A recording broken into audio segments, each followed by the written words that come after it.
Buongiorno a tutti, iniziamo questa mattinata di lavori di presentazione della 21esima edizione del rapporto statistico regionale. Ringrazio i presenti qui in questa prestigiosa sala, ringrazio quanti sono collegati attraverso i canali social della Regione del Veneto, ringrazio i relatori che animeranno la mattinata. Do subito la parola, invitandolo qui al palco, al Presidente del Consiglio regionale, Roberto Ciambetti, per un saluto istituzionale, iniziando i lavori e ringraziandolo per la presenza. Grazie.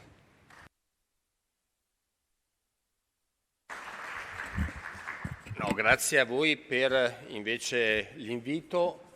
Come sapete sono sempre appassionato alla statistica, anche perché da amministratore e da legislatore avere una lettura chiara di quello che sta avvenendo nella nostra regione è sempre utile per poi appunto programmare, decidere, fare leggi in un senso o nell'altro, deliberare. Quindi è sempre stato un appuntamento che ho cercato di onorare proprio perché arrivano spunti dai quali poi l'attività in Consiglio è sempre, secondo me, appunto valorizzata e qualificata. Quindi ringrazio veramente il settore statistica della Regione per tutto quello che fa, cioè oltre al rapporto annuale anche l'attività costante che viene fatta durante l'anno e che racconta di un Veneto in discreta salute, in alcuni settori direi anche ottima salute rispetto anche a uno storytelling, un racconto che arriva da altre voci che vorrebbe descrivere la nostra regione come qualcosa appunto in cui tutto va male. Invece è bello vedere questi numeri, poterli verificare, poterli confrontare, poterli analizzare per capire che appunto il nostro territorio, il nostro tessuto economico produttivo, il nostro tessuto sociale è sicuramente un tessuto sociale e una realtà adeguata al terzo millennio. Io mi taccio, ringrazio ancora appunto per l'invito, ma soprattutto per il lavoro che viene fatto costantemente durante tutto l'anno e che anche su richieste specifiche o focus specifici viene svolto dal settore statistico della Regione Veneto. Grazie ancora.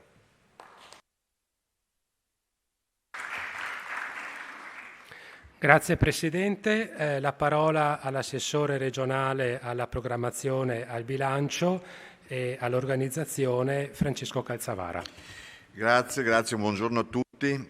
Un ringraziamento particolare all'Università Ca' Foscari che ci mette a disposizione questa sala. È sempre un piacere presentare il nostro rapporto in un contesto prestigioso come questo ed è arrivata la 21esima edizione, un momento che vede la nostra Regione continuare questo rapporto di conoscenza e di capacità di analizzare quelli che sono i fenomeni del nostro territorio. Nel corso della mattinata saranno illustrate le tematiche generali affrontate dal rapporto, per poi proseguire nell'approfondimento degli aspetti più significativi e concretamente collegati alle dinamiche presenti nel nostro territorio. In effetti il lavoro che presentiamo oggi è il risultato della costante attività di analisi che l'Ufficio Statistico Regionale istituzionalmente svolge su espresso incarico della Giunta regionale. Esso fornisce ogni anno all'amministrazione pubblica, al mondo dell'imprenditoria, agli studiosi, alla società civile e a tutti coloro che intendono acquisire in chiave scientifica una visione oggettiva delle dinamiche che animano la nostra Regione, un fondamentale strumento di studio, aggiornamento e orientamento sulla base dei fattori che maggiormente contribuiscono allo sviluppo della comunità e del sistema produttivo locale. Peraltro, la 21esima edizione del rapporto investe una contingenza economica globale che continua ad apparire piuttosto delicata e complessa. Anche per questo motivo il documento, considerando le implicazioni e le sfide future che il nostro Paese si troverà ad affrontare, ha inteso proporre, oltre all'ordinaria ma essenziale analisi dei dati congiunturali, un focus straordinario incentrato sulle potenzialità economiche e sociali del Veneto. Quest'anno, come avete visto alla consegna del rapporto, si è scelto di collocare in copertina il fiore del Tarassaco, la cui immagine rappresenta efficacemente la potenzialità socio-economica presenti nella nostra regione.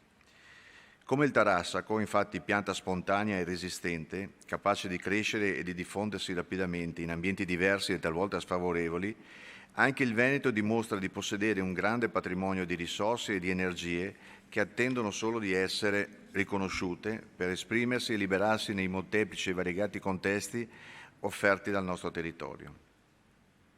Il concetto di potenziale si riferisce al complesso delle capacità intrinseche dei mezzi, delle risorse, delle specificità di cui un territorio dispone o può disporre per svilupparsi e raggiungere determinati risultati. Il potenziale economico veneto, ossia la sua capacità di generare ricchezza e prosperità, dipende da una serie di qualità che solo in parte sono materiali, accanto all'uso efficiente delle risorse già in essere e alla massimizzazione dei rendimenti. Si possono citare le competenze e la professionalità degli individui, la capacità di innovazione e di adattamento alle mutevoli condizioni di mercato, la presenza di infrastrutture fisiche o intangibili, ma anche l'offerta turistica e culturale e la morfologia del territorio, la stabilità politica. In un territorio come quello veneto, che può considerare trainante per l'economia nazionale, nel 2023 il Veneto ha prodotto una crescita dell'1% in termini di PIL e rappresenta la terza regione in Italia per produzione di ricchezza con il 9,3% del PIL nazionale.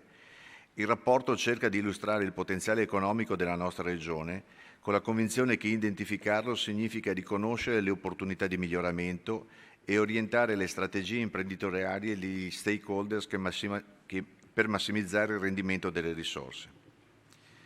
L'attenzione viene concentrata sulla capacità produttiva, ossia sulla presenza di imprese appartenenti a diversi ambiti economici, la loro performance, la loro struttura e capacità innovativa, gli scambi commerciali e quelle caratteristiche che ne possono aumentare la resilienza e la competitività. Si focalizza l'attenzione sull'area di specializzazione produttiva del Veneto riconosciute dalla legge regionale sui distretti produttivi. Questi possono rappresentare ambiti di attrazione di investimenti per la presenza di filiere già ottimizzate. Il potenziale in ambito turistico verrà affrontato con lo studio dell'offerta ricettiva, focalizzando l'attenzione sull'utilizzazione delle strutture e in generale sulla stagionalità dei flussi turistici che potrebbe essere allungata laddove vi è una più alta concentrazione. Nell'ambito sociale poi il rapporto osserva i fattori condizionanti allo sviluppo del capitale umano, inteso come patrimonio di conoscenze e competenze maturate dall'individuo nel corso della propria esperienza di vita. Spicca in merito l'analisi dei dati relativi agli elementi che più di altri influiscono nel processo di crescita personale, quali l'ambito familiare e sociale, l'accessibilità ai servizi sanitari e formativi, in particolare la professione e il contesto lavorativo, il background economico e reddituale. Proprio per la sua utilità ai fini di governo, il volume è dotato anche quest'anno di una serie di QR code che collegano i capitoli del rapporto ai documenti relativi alla programmazione regionale. Sul sito internet dell'Ufficio di Statistica, regioneveneto.it/web/statistica, il rapporto viene proposto in una versione interattiva via web dove si possono visualizzare e scegliere le variabili e gli indicatori da esplorare in maniera semplice e guidata. Analogamente alle altre elaborazioni statistiche reperibili sul sito, il rapporto si conferma quindi un ausilio tecnico e al contempo divulgativo per la comprensione del presente e la costruzione del futuro, a beneficio di coloro che sono chiamati ad immaginare e interpretare la realtà in evoluzione. Vi invito pertanto a visitare il sito della statistica, ricco di dati e analisi su vari argomenti, di agevole consultazione e in continuo aggiornamento. È l'occasione naturalmente anche da parte mia di ringraziare tutto il personale, la struttura che si occupa di un importante ufficio come quello della statistica, che ci permette da 21 anni a questa parte di produrre un documento che credo sia utile per tutti, insomma, che fa conoscere il Veneto in maniera ancora più approfondita e che forse ci stimola a fare qualcosa che noi veneti non siamo bravissimi a fare. Che è quello della narrazione. Altre regioni vicine a noi sono molto più brave a raccontarla. Io lo dico, insomma, andando in giro a parlare magari di altre cose. Noi abbiamo questo difetto, che per carità lo vedo un pregio, insomma, visti i numeri che fa il Veneto, che siamo prima abituati a fare e poi a raccontare. E tante volte siamo talmente presi a fare ancora che non lo raccontiamo bene. Ecco, credo che prodotti come quello che avete in mano oggi, un rapporto statistico completo che dà una visione esaustiva di quella che è il sistema Veneto, che è fatto di imprese, di persone, di politica, che a vari livelli comunque si conferma di alto livello nei rapporti con il cittadino. Insomma, se pensate che dei 560 comuni che abbiamo in Veneto nessuno è in dissesto, sono tutti comuni sani, amministrati bene, con diversità di pensiero, ma che hanno nell'approccio alla pubblica amministrazione, nel rapporto col cittadino, un'altissima capacità di interpretare i bisogni e compatibilmente con le difficoltà del momento anche di carattere economico riuscire a dare delle risposte. Questo modello Veneto attraverso il rapporto statistico emerge, dovremmo essere sempre più bravi noi a raccontarlo. Su questo magari Martina Zabon del Corriere Veneto ci darà anche una mano. Grazie a tutti e buona mattinata.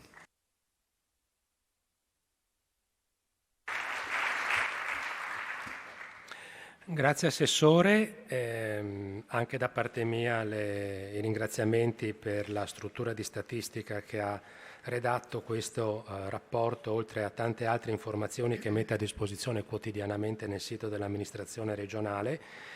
Passiamo alla parte, diciamo, al core della mattinata, che si svilupperà sostanzialmente in 3 momenti. Una prima parte dedicata alla sezione congiunturale socio-economica del territorio veneto, una seconda dedicata alle potenzialità del Veneto da un punto di vista economico e sociale.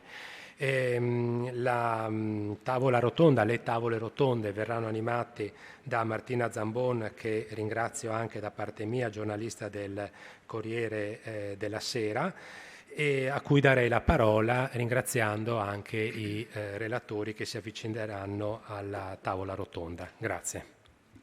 Buongiorno a tutti, ho delle buone notizie, non sarà un convegno noioso, non ci saranno slide, vi do questa notizia del tutto inaspettata, perché abbiamo deciso di impostare i lavori in un modo il più colloquiale e il più coinvolgente speriamo possibile. Devo dire che in questo l'organizzazione della statistica della Regione ha fatto veramente un buon lavoro. Io fatico a dire le cose che non penso, per cui l'ho già detto ai diretti interessati stamattina. A me è piaciuto molto perché ho assistito a più di qualche presentazione durante questi anni del rapporto statistico.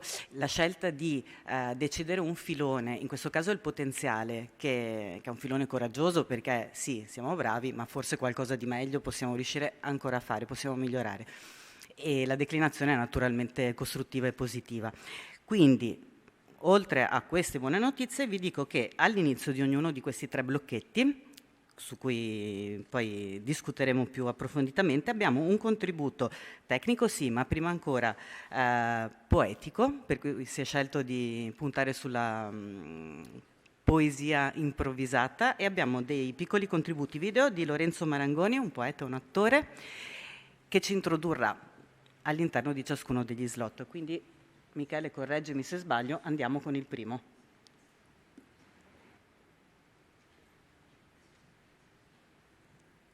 Il potenziale è una cosa da scoprire, quello di una persona, ma anche di una città o di una regione, perché anche una regione è fatta di persone. E le persone a volte non lo sanno, che da qualche parte nascondono un potenziale. Lo studente che va a scuola, l'insegnante che ci insegna, lo sportivo, l'artista, la libraia, l'imprenditrice, si svegliano la mattina e si chiedono: ma potrebbe esserci un modo per essere più felice? Il potenziale è strano. A volte lo scopri per caso, come una vecchia lettera d'amore trovata in uno scatolone dimenticato, o come qualcuno che viene da te e ti mostra un nuovo dato su di te, ti dice qualcosa di te che non sai, ti dice che hai più risorse di quello che pensi, più attitudini, più talenti. Il potenziale è qualcosa da trovare, il potenziale è un regalo di Natale, il potenziale è qualcosa che ti fa dire: fino a ieri non lo sapevo, ma ora lo so. Questo è quello che voglio. Il potenziale è quello che rende te te. Il potenziale è un germoglio. E direi che così abbiamo capito il perché della scelta del fiore di Tarassaco, no? che poi si sviluppa. Adesso invece abbiamo un altro contributo video sulla parte tecnica del primo blocchettino, quindi la congiuntura in sintesi. Il 2023 inizia con la preoccupazione di una nuova accelerazione dell'inflazione che avrebbe potuto portare ad una recessione dell'economia e a una elevata instabilità finanziaria. In realtà l'economia mondiale rallenta, ma si dimostra resiliente. In Europa la ripresa è fiacca, ma in progressione. L'Italia nel 2023 cresce più dell'area euro. Il Veneto è in linea con le attese e la sua ricchezza pro capite rimane più elevata della media italiana ed europea. Nel 2023 il terziario mostra una crescita vivace, pari a più 1,8%. L'industria risente delle criticità globali relative alla produzione industriale, meno 0,8%. L'edilizia viene ancora trainata dall'ultimo strascico dei bonus, ma la spinta è in esaurimento. Il fenomeno di crescita inflazionistica, iniziato nel 2021 e cresciuto rapidamente nel 2022, si sta attenuando. Non torneremo ai livelli di prezzo del 2021. Ma il tasso di inflazione nei primi mesi del 2024 risulta moderato e si attesta attorno all'1%. La dinamica della spesa per consumi delle famiglie si riallinea a quella del reddito disponibile e la propensione al risparmio delle famiglie venete, dopo il minimo del 2022, tende a rialzarsi. Lo scorso anno ha visto l'export veneto rimanere sostanzialmente stabile rispetto all'anno precedente. In Veneto si esportano beni per 82 miliardi di euro, pari al 13,1% dell'export nazionale. Le recenti tensioni globali che hanno frenato i flussi commerciali nel canale di Suez sembrano aver provocato in Veneto un impatto maggiore rispetto ad altri territori. In questo contesto di instabilità geopolitica, i risultati migliori per le esportazioni regionali arrivano dai mercati più vicini. L'export verso i paesi europei registra un segno positivo. Meccanica e agroalimentare sostengono le esportazioni regionali. Il 2023 è stato un anno estremamente positivo per il mercato del lavoro in Veneto. Aumentano gli occupati e diminuiscono fortemente disoccupati e inattivi. Il Veneto ha grandi possibilità di raggiungere il target europeo sul tasso di occupazione fissato al 78% per il 2030. Attenzione però agli squilibri generazionali.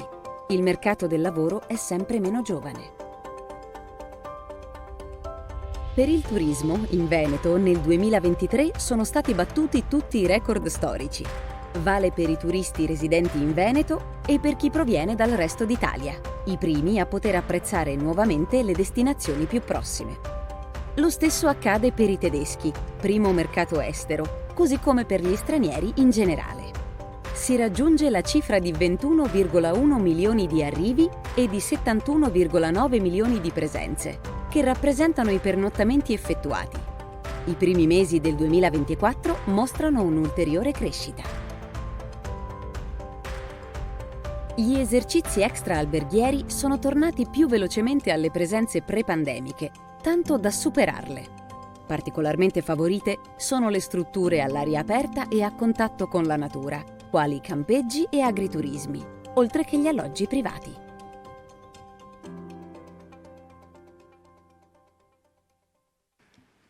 Bene, direi che i numeri li abbiamo avuti tutti. Quindi saluterei e ringrazierei l'assessore Calzavara e chiamerei, oltre a Maurizio Gasparin, segretario generale della programmazione della Regione, che è già qui, il dottor Vanni Mengotto, che è responsabile della divisione ricerca economica territoriale di Banca d'Italia, che finalmente rivedo dal vivo dopo tante consulenze molto preziose, e la professoressa Elisa Barbieri, docente di economia applicata, che gioca in casa perché insegna a Ca' Foscari. Accomodatevi pure. Sì.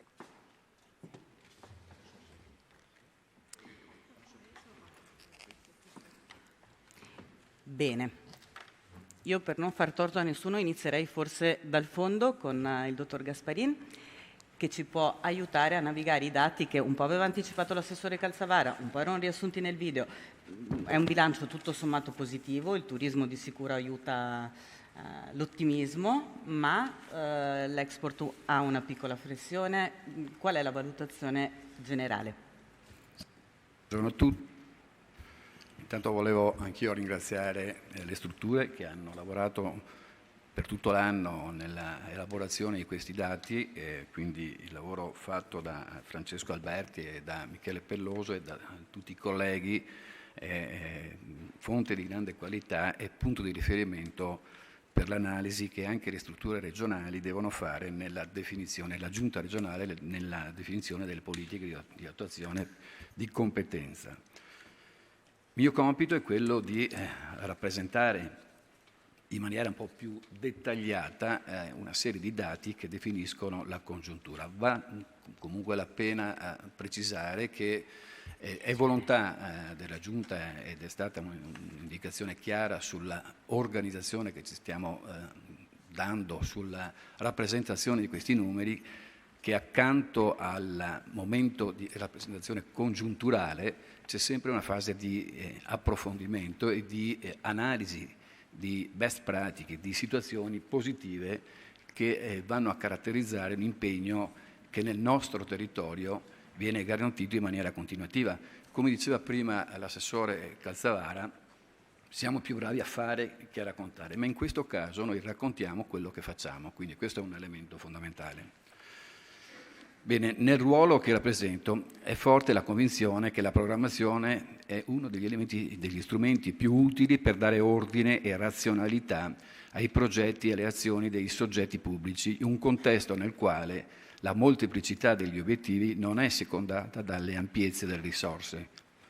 L'ordine e la razionalità dei progetti trovano nella verifica statistica una loro terza dimensione, quella quantitativa, che permette a seconda delle situazioni la ricostruzione di un contesto precedente, l'analisi della congiuntura in essere e la proiezione nel futuro a medio o lungo termine.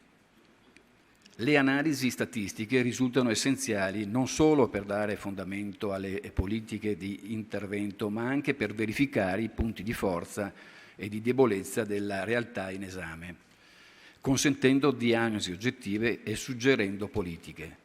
Per questo risulta fondamentale avere un approfondito e adeguato quadro conoscitivo dei fenomeni in atto, fenomeni che interessano l'economia, che non è altro che uno strumento per alimentare il benessere sociale della persona. L'analisi indica come negli ultimi anni abbiamo indotto rapidi cambiamenti. Il 2020 è stato l'anno del Covid, il 2021 l'anno post-pandemico, il 2022 anno della crisi energetica, il 2023 anno della stretta monetaria. La caduta della produzione durante i lockdown pandemici, l'aumento del prezzo dell'energia in seguito al conflitto tra Russia e Ucraina, l'impennata inflattiva e la reazione della politica monetaria hanno messo a dura prova le economie mondiali, che hanno comunque mostrato resilienza e capacità di reazione. Il 2023 inizia con la preoccupazione di una nuova accelerazione dell'inflazione, che avrebbe potuto portare a una recessione dell'economia e a una elevata instabilità finanziaria. L'anno si chiude con lo scoppio del nuovo conflitto tra Hamas e Israele. Dal punto di vista economico potrebbe generare criticità sui mercati dell'energia. Il prezzo del petrolio ha conosciuto un'impennata nei giorni successivi agli attentati terroristici, ma al momento questo effetto non è stato particolarmente decisivo. Il PIL nel mondo. A fronte di tutto ciò, l'economia internazionale ha rallentato, ma senza destare timori di crisi, e dal punto di vista dei mercati finanziari è stato un anno molto positivo. Il Fondo Monetario Internazionale stima un incremento del PIL globale del 3,2% nel 2023, con un miglioramento più intenso dei paesi emergenti del 4,3% rispetto a quelli industrializzati più 1,6%. il PIL globale continuerà a salire allo stesso ritmo, ossia del 3,2% nel 2024 e anche nel 2025. Il PIL dell'area euro nel 2023 subisce in maniera pesante gli effetti della crisi energetica. Da un lato l'aumento dei prezzi dei prodotti energetici aumenta l'inflazione e frena la crescita dei consumi delle famiglie europee. Dall'altro gli aumenti dei costi di produzione per le imprese compromettono i settori più energivori. Dovrebbe crescere, l'area euro dovrebbe crescere dello 0,4% nel 2023 e dello 0,8% nel 2024. Si prevede che l'inflazione media annua si attesti al 2,5% per il 2024. PIL Italia. Nel 2023 l'economia italiana registra una crescita moderata del più 0,9%. L'Italia chiude il 2023 con un prodotto interno lordo in crescita dello 0,9% rispetto all'anno precedente, in decelerazione rispetto al 2022, ma superiore alla crescita media dell'area euro, che era del 0,4%. Il documento di Economia e Finanza 2024 fornisce una previsione tendenziale del prodotto interno lordo interno del 1%. La previsione di fonte Prometea prospetta una crescita più prudenziale del PIL nazionale, più 0,8% per il 2024 e più 0,9% per il 2025. Dal lato della domanda interna, nel 2023 si registra in termini di volume un incremento del 4,7% degli investimenti fissi lordi e dell'1,2% dei consumi finali nazionali. Il PIL nel Veneto. Il PIL del Veneto chiude il 2023 col più 1%. Per il Veneto non sono ancora disponibili i dati ufficiali del 23, ma le stime indicano una performance positiva del prodotto interno lordo in crescita dell'1% rispetto all'anno precedente, leggermente superiore all'incremento nazionale. Nel 2023 la variazione degli investimenti è stimata pari al 4,8%, affiancata da una crescita dei consumi delle famiglie dell'1,3%. Il terziario mostra la crescita più vivace, pari all'1,8%. L'industria risente delle criticità globali relative alla produzione industriale e segna un calo del 0,8%. L'edilizia viene ancora trainata dall'ultimo strascico del bonus e dovrebbe salire del 5,2%. Il PIL pro capite del 2023 viene stimato pari a 39.572 euro correnti, con un aumento di 2.300 euro rispetto al 2022 e superiore del 12% rispetto alla media nazionale. Per il 2024 si prevede una crescita del PIL al più 0,9%. Il valore aggiunto per il settore industriale rimarrà stabile al più 0,1%.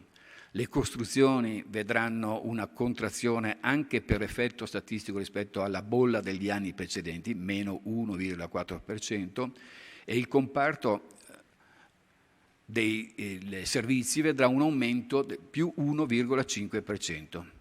I consumi delle famiglie e gli investimenti fissi lordi rimarranno pressoché stabili, con variazioni del 0,3% per entrambe le voci.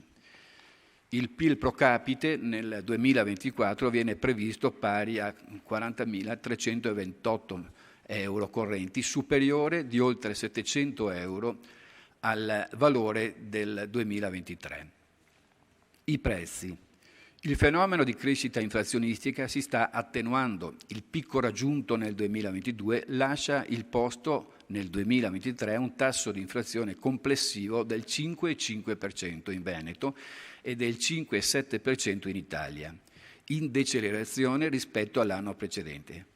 Il rientro dell'inflazione si colloca su valori al di sotto del dato nazionale, mostrando quindi per il Veneto un maggior rallentamento rispetto all'andamento italiano. In Veneto i prezzi legati alla componente abitazione, acqua, elettricità e combustibili, dopo un importante più 34,9% raggiunto nel 2022, scendono a un più 1,5% nel 2023. Continuano a contribuire all'aumento dei prezzi in Veneto i prodotti alimentari, i cui prezzi crescono a 2 cifre nel 2023, più 10,1%, i trasporti più 3,9% e i mobili, articoli e servizi per la casa più 6,3%.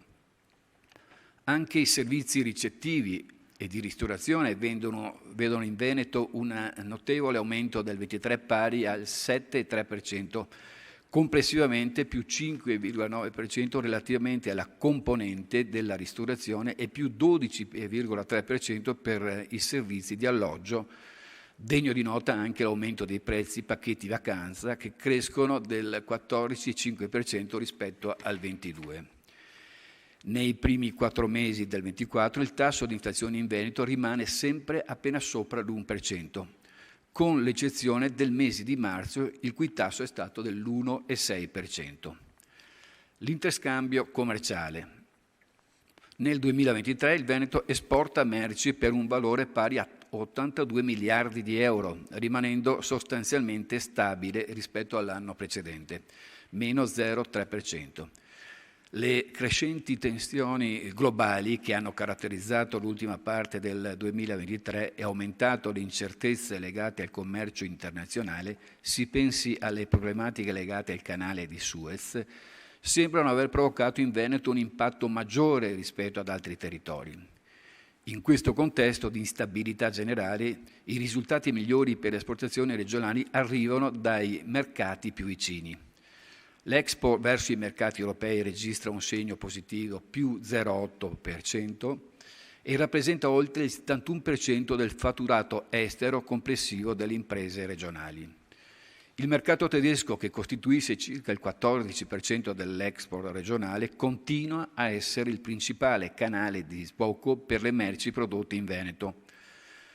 Quanto all'andamento dei settori economici, ne emerge un quadro piuttosto eterogeneo tra i diversi comparti produttivi. Cresce l'export della meccanica, delle produzioni agroalimentari e del comparto ottico, mentre cala il fatturato estero del settore moda e delle produzioni metallurgiche. Le imprese. Al 31 dicembre del 2023 il sistema produttivo del Veneto conta 421.977 imprese attive, che costituiscono l'8,3% della base imprenditoriale nazionale, quarta regione in Italia per il numero di imprese attive dopo Lombardia, Campania e Lazio. Il 14,8% delle imprese è riconducibile alla categoria agricola, il 14,7% del comparto delle costruzioni, il 21,6% al commercio, che risulta essere il settore prevalente per numero di imprese attive, il 10,3% ai servizi delle imprese, il 7,4% alle attività immobiliari, il 7% ai servizi turistici, alberghi e ristoranti, e il 6,9% a tutte le attività legate ai servizi sociali personali. L'anno si chiude con una leggera contrazione delle imprese attive e con sede nel territorio nazionale meno 0,7% rispetto al 2022, in linea con quanto avvenuto a livello nazionale, meno 0,6%, un risultato che va letto tenendo conto del fenomeno di riorganizzazione della base imprenditoriale che favorisce le forme aziendali maggiormente organizzate, società di capitale, a scapito di quelle più piccole e a gestione personale. Il turismo. Nel 2023, con 21,1 milioni di arrivi e 71 milioni di presenze di turismo in Veneto, si superano i picchi storici pre-pandemici e il 2024 inizia bene con un primo quadrimestre che vede un aumento rispetto dello stesso periodo dell'anno precedente sia degli arrivi, più 2,8%, che delle presenze, più 1,9%. Segnali positivi che vengono sia dati dal comparto alberghiero che da quello extra alberghiero. Tra le provenienze estere si evidenziano flussi sempre più rilevanti di spagnoli ed americani che, messi a confronto col primo quadrimestre degli anni passati, battono ogni record storico. Mentre si rileva l'importante ritorno di cinesi e giapponesi, nonostante siano ancora solo la metà rispetto al primo quadrimestre pre-pandemico. Il lavoro, altra voce molto importante, il 2023 è stato un anno record per l'occupazione. Il tasso di occupazione dai 20 ai 64 anni dei veneti, in costante crescita negli anni, sale nel 2023 al 75,7%, 3 punti percentuali in più rispetto al 2022 ed è più alto anche del tasso registrato a livello medio europeo, 74,6%. Con tali premessi il Veneto ha elevate possibilità di raggiungere presto il target europeo fissato al 78% nel 2030. Disoccupati e inattivi diminuiscono in modo significativo. Sono state ampiamente recuperate le perdite del lavoro dovute alla pandemia e anzi superati i livelli 2019. Il tasso di inattività veneto è pari al 26,4%, in Italia al 33,3% ed è inferiore a quello del 2022 e anche minore a quello del 2019, mentre il tasso di disoccupazione è stabile al 4,3%, la quarta quota più bassa tra le regioni italiane, che l'Italia ha il valore medio del 7,8%. Occorre fare attenzione però agli squilibri generazionali. Il mercato del lavoro è sempre meno giovane. Nel 2005 in Veneto il 20% degli occupati aveva meno di 30 anni. Il 19% ne aveva più di 50, oggi gli under 30 sono il 15%, gli over 50 sono il 39%. La mobilità. Prosegue il record di crescita del traffico sulla rete stradale e autostradale sia nazionale che regionale. Dopo la fine dei periodi di limitazione agli spostamenti legati alla pandemia, la ripresa della mobilità stradale non poteva che riservare un aumento dell'incidentalità. Il 2022 fa registrare in Veneto 13.220 incidenti stradali con lesioni a persone in aumento più del 6,6 su base annua. Nello stesso anno in Veneto sono state 321 le vittime di incidenti stradali, più 12,6% anno, in Italia più 9,9%. È opportuno affiancare a tali dati il confronto rispetto all'anno 2019, anno di riferimento individuato per l'obiettivo decennale di dimezzamento delle vittime al 2030. Rispetto al 2019 il fenomeno nel 2022 risulta in diminuzione in Veneto, il numero di incidenti stradali registra il meno 4,6%, le vittime un meno 4,5% e i feriti un meno 8,2%. L'ambiente. Il tema di ambiente rimane alta l'attenzione verso i cambiamenti climatici, la loro mitigazione e la riduzione dei loro impatti.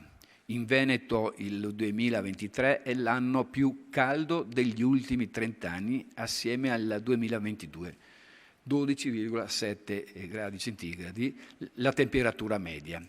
Sia le temperature massime che le minime nel 2023 sono superiori alle rispettive medie trentennali, con scarti mediamente dell'ordine del 1,1% di gradi, che rendono i valori di quest'anno i secondi più elevati del periodo considerato.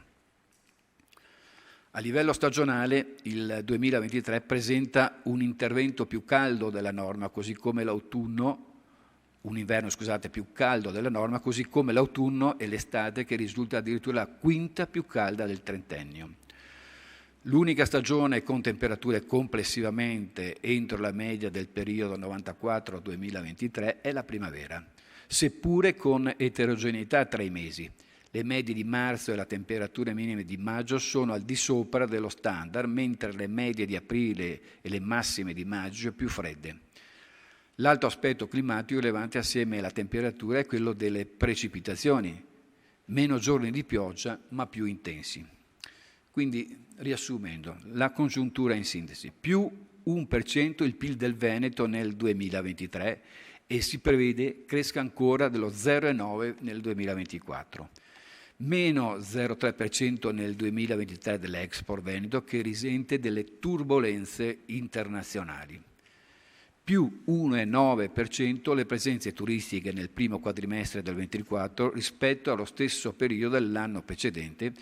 Il 2023 è un anno record grazie a un aumento tale delle presenze turistiche, più 9,1% rispetto al 2022, che fa superare anche i numeri del 2019.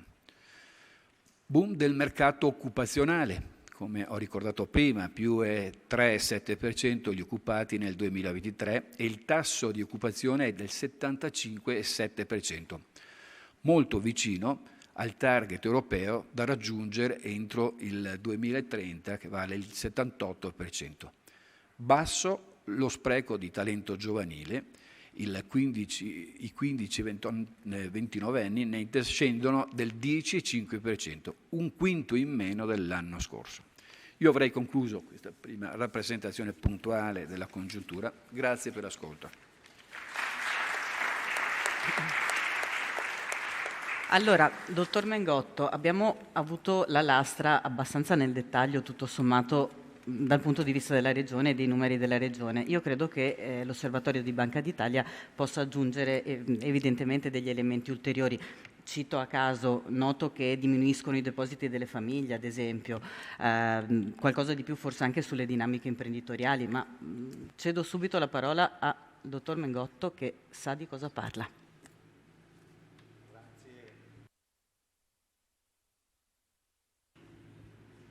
Grazie, buongiorno a voi tutti, grazie naturalmente per l'invito, ringrazio la struttura regionale per il graditissimo invito. Penso che quello che è stato tratteggiato nell'ambito del rapporto regionale sia un quadro chiaro e molto ricco anche dal punto di vista dell'informazione e dei dati non solo della congiuntura ma anche in generale dell'andamento economico regionale.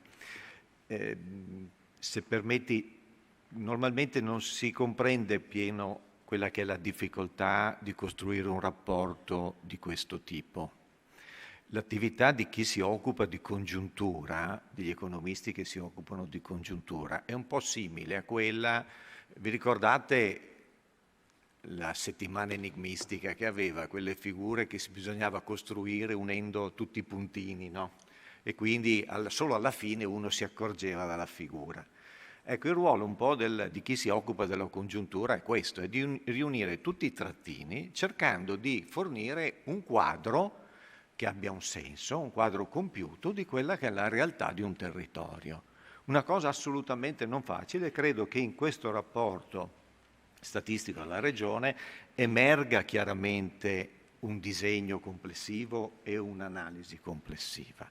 È chiaro poi vi sono degli aspetti, come dire, che per chi legge attentamente il rapporto balzano subito all'occhio. Si parlava prima della questione delle famiglie, no? Se voi andate a analizzare i dati del rapporto statistico regionale per quanto riguarda i redditi delle famiglie, no? Osserviamo che se li misuriamo in termini nominali, no? Crescono, poi però viene subito indicato che il reddito disponibile in termini reali, e invito tutti in un periodo che è stato caratterizzato fino all'altro giorno da un'elevata inflazione, di guardare e di diffidare un po' dalle variabili solo nominali, ma di guardare sempre alle variabili reali, quindi al netto dell'impatto dell'inflazione, noi osserviamo che il reddito disponibile delle famiglie è cresciuto pochissimo.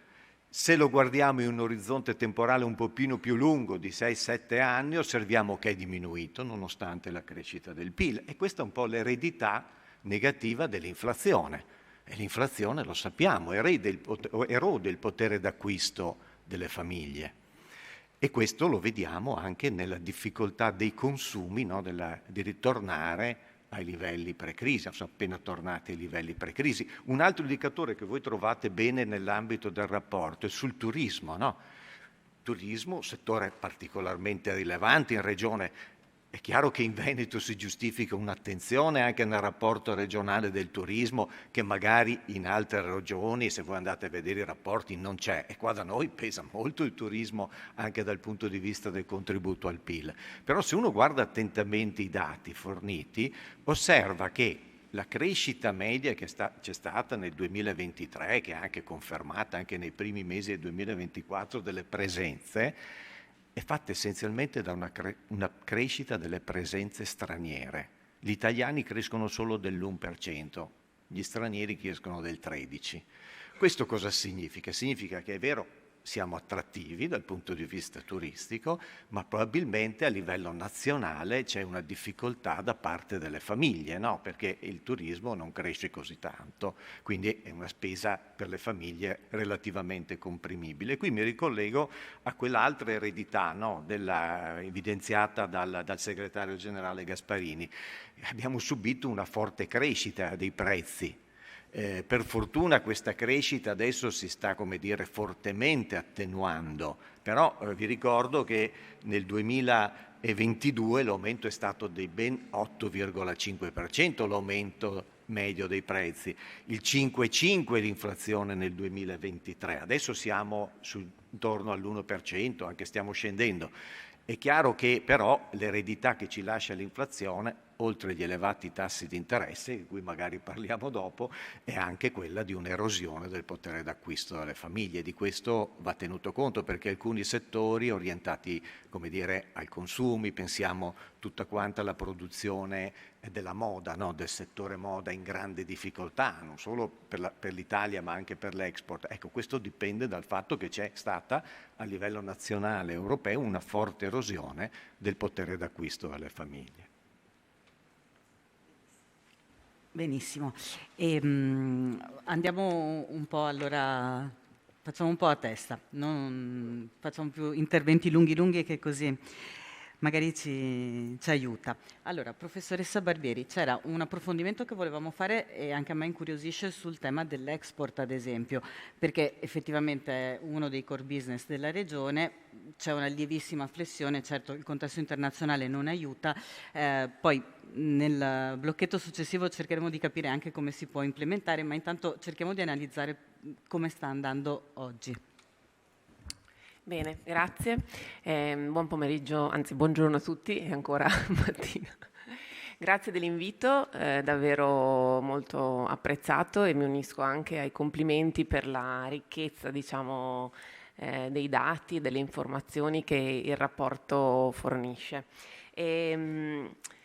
Trovo anch'io utile, e mi aggancio a chi ha parlato prima di me, inquadrare, perché voglio dire, la fotografia congiunturale è stata veramente ben rappresentata dal rapporto e lì si trovano all'interno veramente tantissime informazioni puntuali.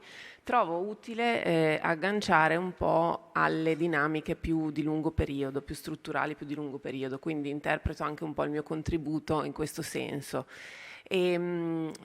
E qui diciamo la premessa un po' a quello che poi dirò anche sul tema dell'export e sugli altri temi che potranno emergere in tavola rotonda è che può essere utile dal mio punto di vista appunto ragionare su alcuni megatrend, vengono chiamati, che è bene sempre tenere presenti e che dal mio punto di vista sono almeno 5 che richiamerei e ognuno degli aspetti che in qualche modo possiamo commentare attraverso l'analisi congiunturale poi si può collegare ad alcuni di questi trend più generali. Il primo è stato poc'anzi citato, è quello del PIL, dell'andamento del PIL a livello mondiale, ma in particolare direi del PIL pro capite, guardando alle diverse aree nel mondo, in cui noi vediamo che alcune aree come Stati Uniti e Asia crescono da quel punto di vista, altre aree strutturalmente, almeno dal 2008 in poi, non hanno lo stesso livello di crescita. Questo è vero per l'Europa, è vero anche per l'Italia. Quindi questo è un dato da tenere bene a mente. Il secondo, anticipo un po' il tema del commercio, è quello appunto di una fase strutturale che noi viviamo sempre almeno a partire dal 2008, in cui evidentemente entriamo in una fase diversa della globalizzazione, completamente diversa. E se noi guardiamo anche nel lunghissimo periodo, abbiamo una fase crescente prima della Prima Guerra Mondiale, un po' di incertezza a cavallo delle due guerre, una drastica riduzione dell'integrazione commerciale fra paesi nella Seconda Guerra Mondiale e poi la lunga corsa, diciamo, della globalizzazione dagli anni 50 fino al 2008, con caratteristiche diverse, prima e dopo gli anni 80, eccetera. Però nel 2008 cambia tutto. Cioè, si entra in una fase della globalizzazione in cui l'integrazione in termini di scambi commerciali fra paesi si ferma. Non cala, ma si ferma e siamo ancora in questa fase di grande incertezza. Però è, diciamo, un freno nell'interscambio commerciale a un livello di integrazione fra paesi molto molto alto, che non ha avuto probabilmente precedenti nella storia recente, no? E da cui ne deriva che per definizione qualsiasi shock, qualsiasi crisi è sistemica, accade in un luogo del mondo ma impatta anche da tutte le altre parti e ha effetto soprattutto ai territori che sono particolarmente integrati, quindi anche il dato, diciamo, di stagnazione o di difficoltà dell'export. È chiaro che in un territorio come quello veneto, che è molto integrato con altri paesi, va da sé che può essere più penalizzato. Fra l'altro, da alcune analisi, diciamo, che abbiamo condotto a Ca' Foscari con altri colleghi proprio sulle province italiane, incluse quelle del Veneto, noi vediamo che alcune delle province a vocazione maggiormente manifatturiera e esportatrice del Veneto, Belluno, Vicenza, Treviso, hanno questa caratteristica strutturale rispetto al resto del paese di essere più diversificate in termini di settori, ma anche in termini di mercati. Questo è un dato che noi leggiamo ovviamente come punto di forza, perché più settori e più mercati equivale a più conoscenze, perché sia per produrre beni e servizi diversi occorre avere conoscenze diverse, ma anche per entrare in mercati diversi occorre sapere relazionarsi con mercati che possono essere diversi in termini di regole, in termini culturali, quindi è tutta conoscenza acquisita. Quindi questa capacità spiega la ottima performance, perché in termini di livelli di performance rimane una regione, rimangono alcuni territori appunto molto performanti, ma allo stesso tempo non necessariamente garantisce la resilienza, proprio perché di fronte a shock internazionali si è più esposti sia dal punto di vista dei settori che dal punto di vista dei mercati. Sul commercio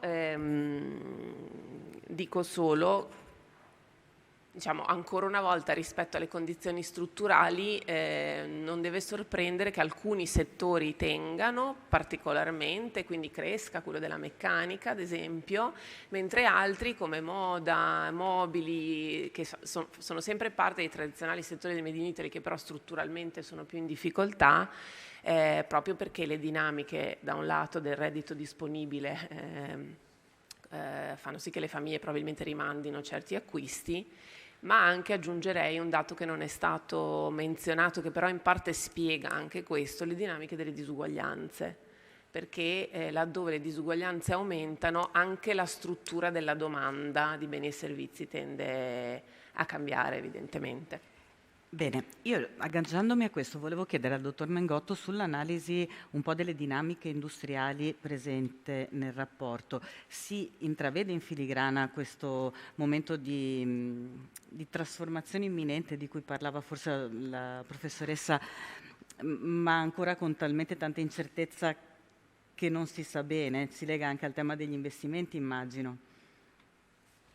Sì, diciamo che è un tema molto complesso, cioè è sempre difficile, come dire, analizzare fenomeni di tipo congiunturale inquadrandoli in quello che è un cambiamento strutturale, perché il cambiamento strutturale ci viviamo dentro, ma non sappiamo cosa accadrà fra 5-6 anni. Faccio un semplice esempio, no?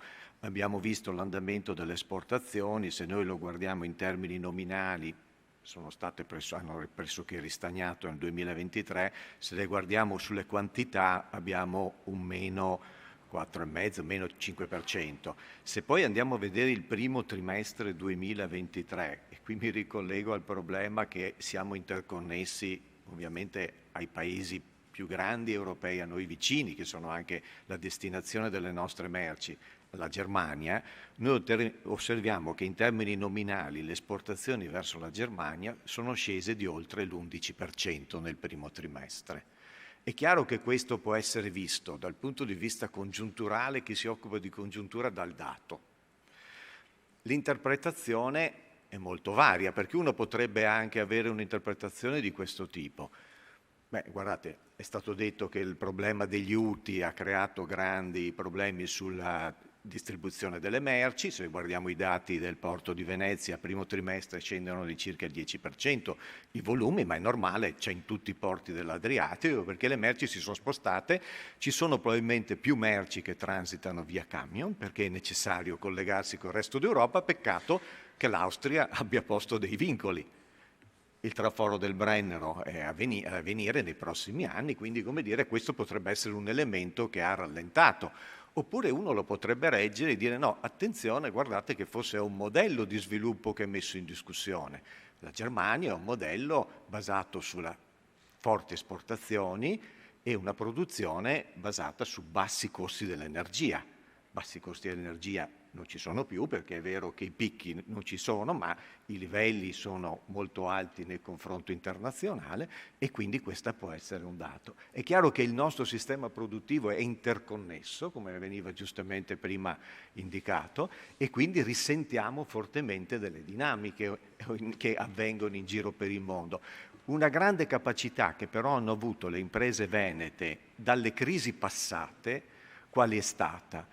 È stata quella di attrezzarsi, nel senso che cambiano molto velocemente il loro mercato di sbocco, sono in grado di andarselo a cercare in giro per il mondo, non solo in Europa, hanno anche accentuato quella che è la loro robustezza finanziaria. Difatti noi, come dire, qui non stiamo parlando assolutamente di rischi connessi al credito.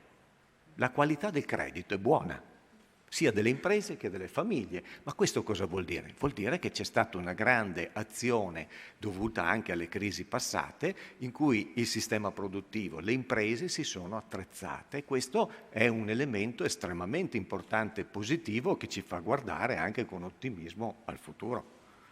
Grazie.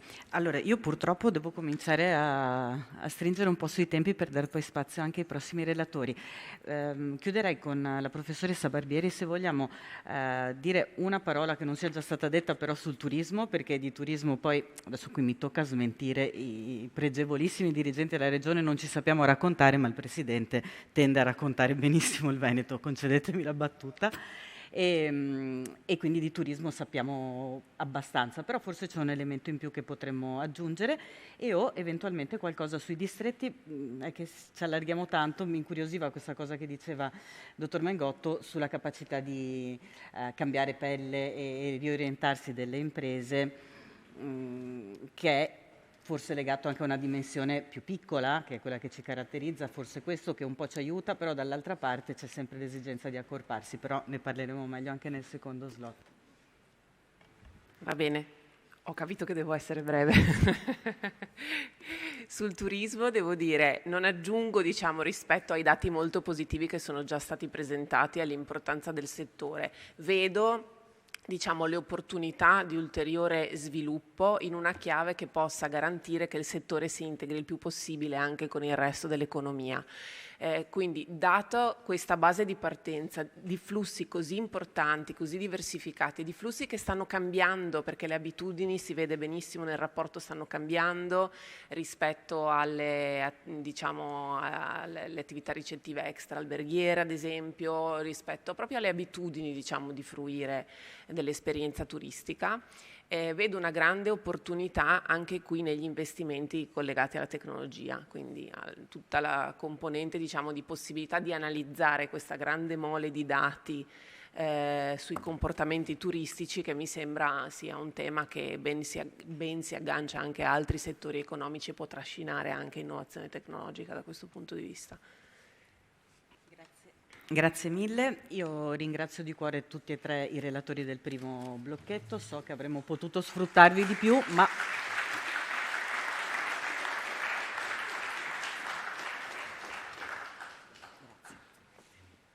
Bene, continuiamo nel frattempo con i due video, nello stesso modello del primo blocco, quindi andrei con il blocchetto sul potenziale di sviluppo economico, quindi qui entriamo nel vivo sul che cosa possiamo fare meglio e nel frattempo chiederei la cortesia di raggiungermi qui a Pio Parma, Senior Consultant di Ambrosetti, che conosciamo tutti, e Gernot Blümel, che è il direttore del progetto Mare, il parco tecnologico che sorgerà all'ex ospedale al mare del Lido, che attendiamo tutti con molta ansia. Intanto accomodatevi e se possiamo mandare i video.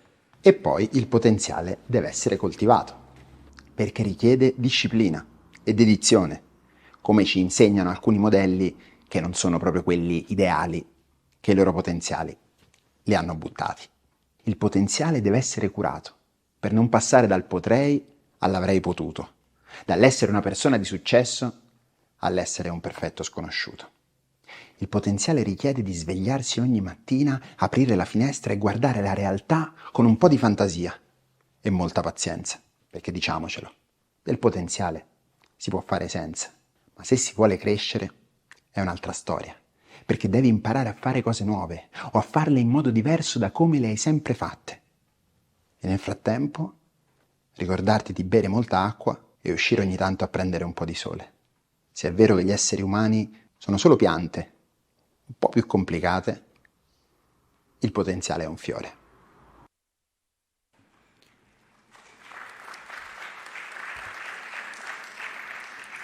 Qui io ammetto che mi sono persa, dovrebbe esserci un altro video tecnico? Sì, mi dicono di sì. Avanti.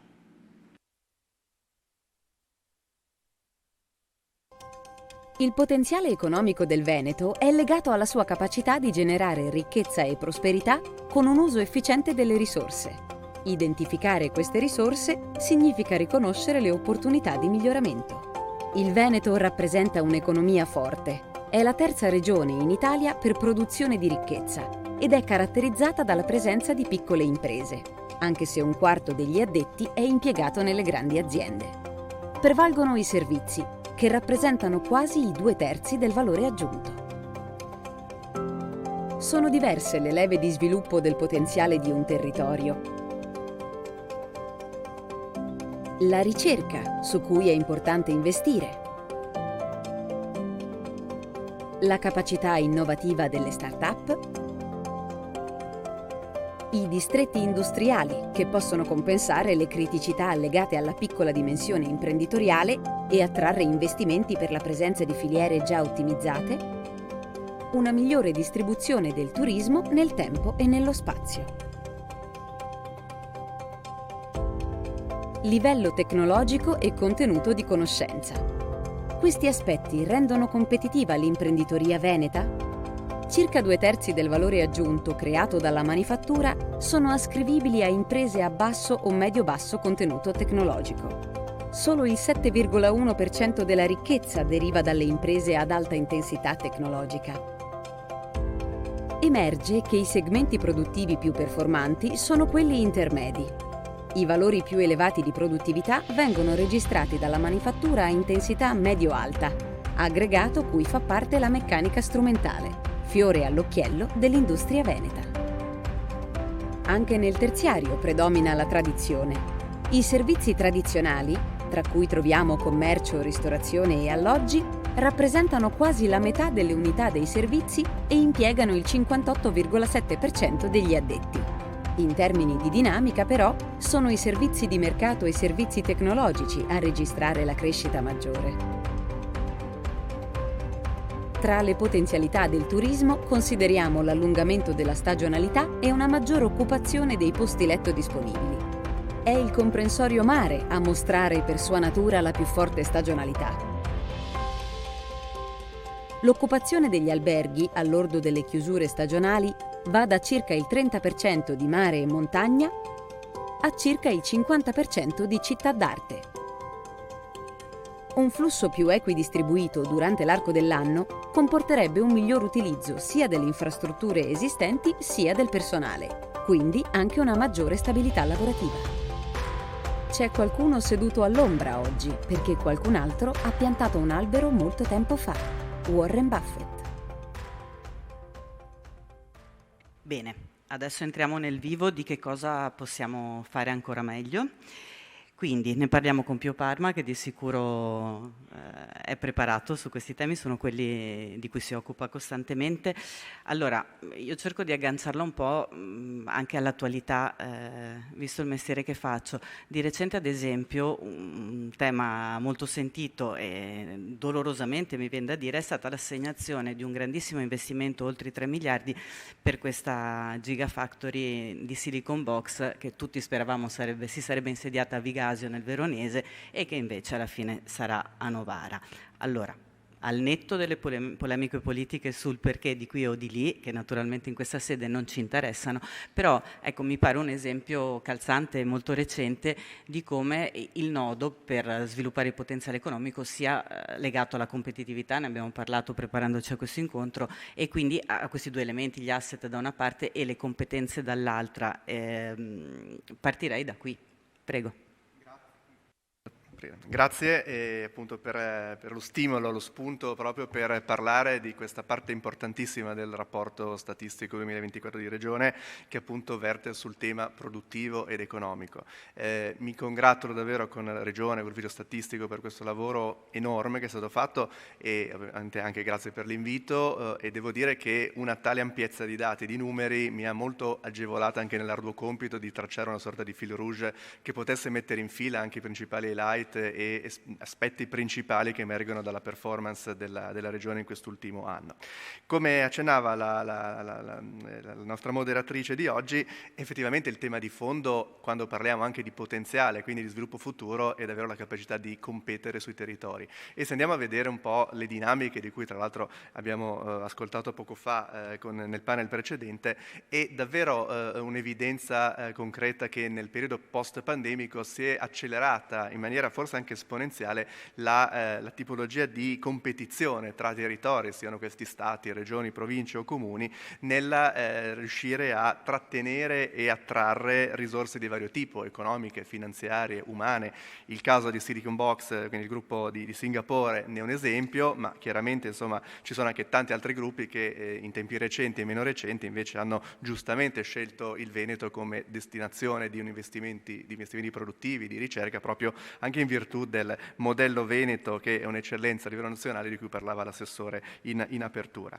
Mi è venuto in mente che circa 15 anni fa avevamo realizzato con European House Ambrosetti uno studio per l'ANCE, quindi i costruttori nazionali, che si chiamava Le città creative, in cui già all'epoca avevamo elaborato una sorta di piramide di gerarchia territoriale, proprio in funzione del modo in cui i territori si vogliono posizionare. Avevamo individuato dei territori definiti globali, quindi che sono catalizzatori di attrazione di risorse di sviluppo, dei territori internazionali che hanno delle dinamiche accelerate di crescita, e territori specializzati che invece si vogliono posizionare a livello appunto di mercato come centri di accumulazione di specializzazioni verticali molto specifiche, e poi ovviamente ci sono tutti gli altri territori che invece sono, li abbiamo chiamati territori ombra, shadow, proprio privi di una netta differenziazione specifica che ovviamente li penalizza sul fronte competitivo. La domanda di fondo è quindi il Veneto come vuole posizionarsi, dove si posiziona oggi e come vorrà posizionarsi negli anni a venire. Muovo da questo spunto perché appunto lo stimolo che mi è stato dato da Regione Veneto è proprio legata al concetto di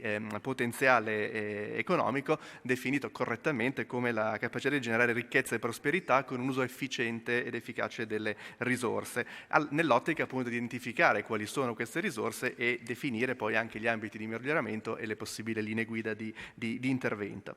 E poi c'è chiaramente anche una componente più di visione, di sogno, che diceva il poeta nel suo bel intervento a video, quindi una parte più prospettica di proiezione nel futuro.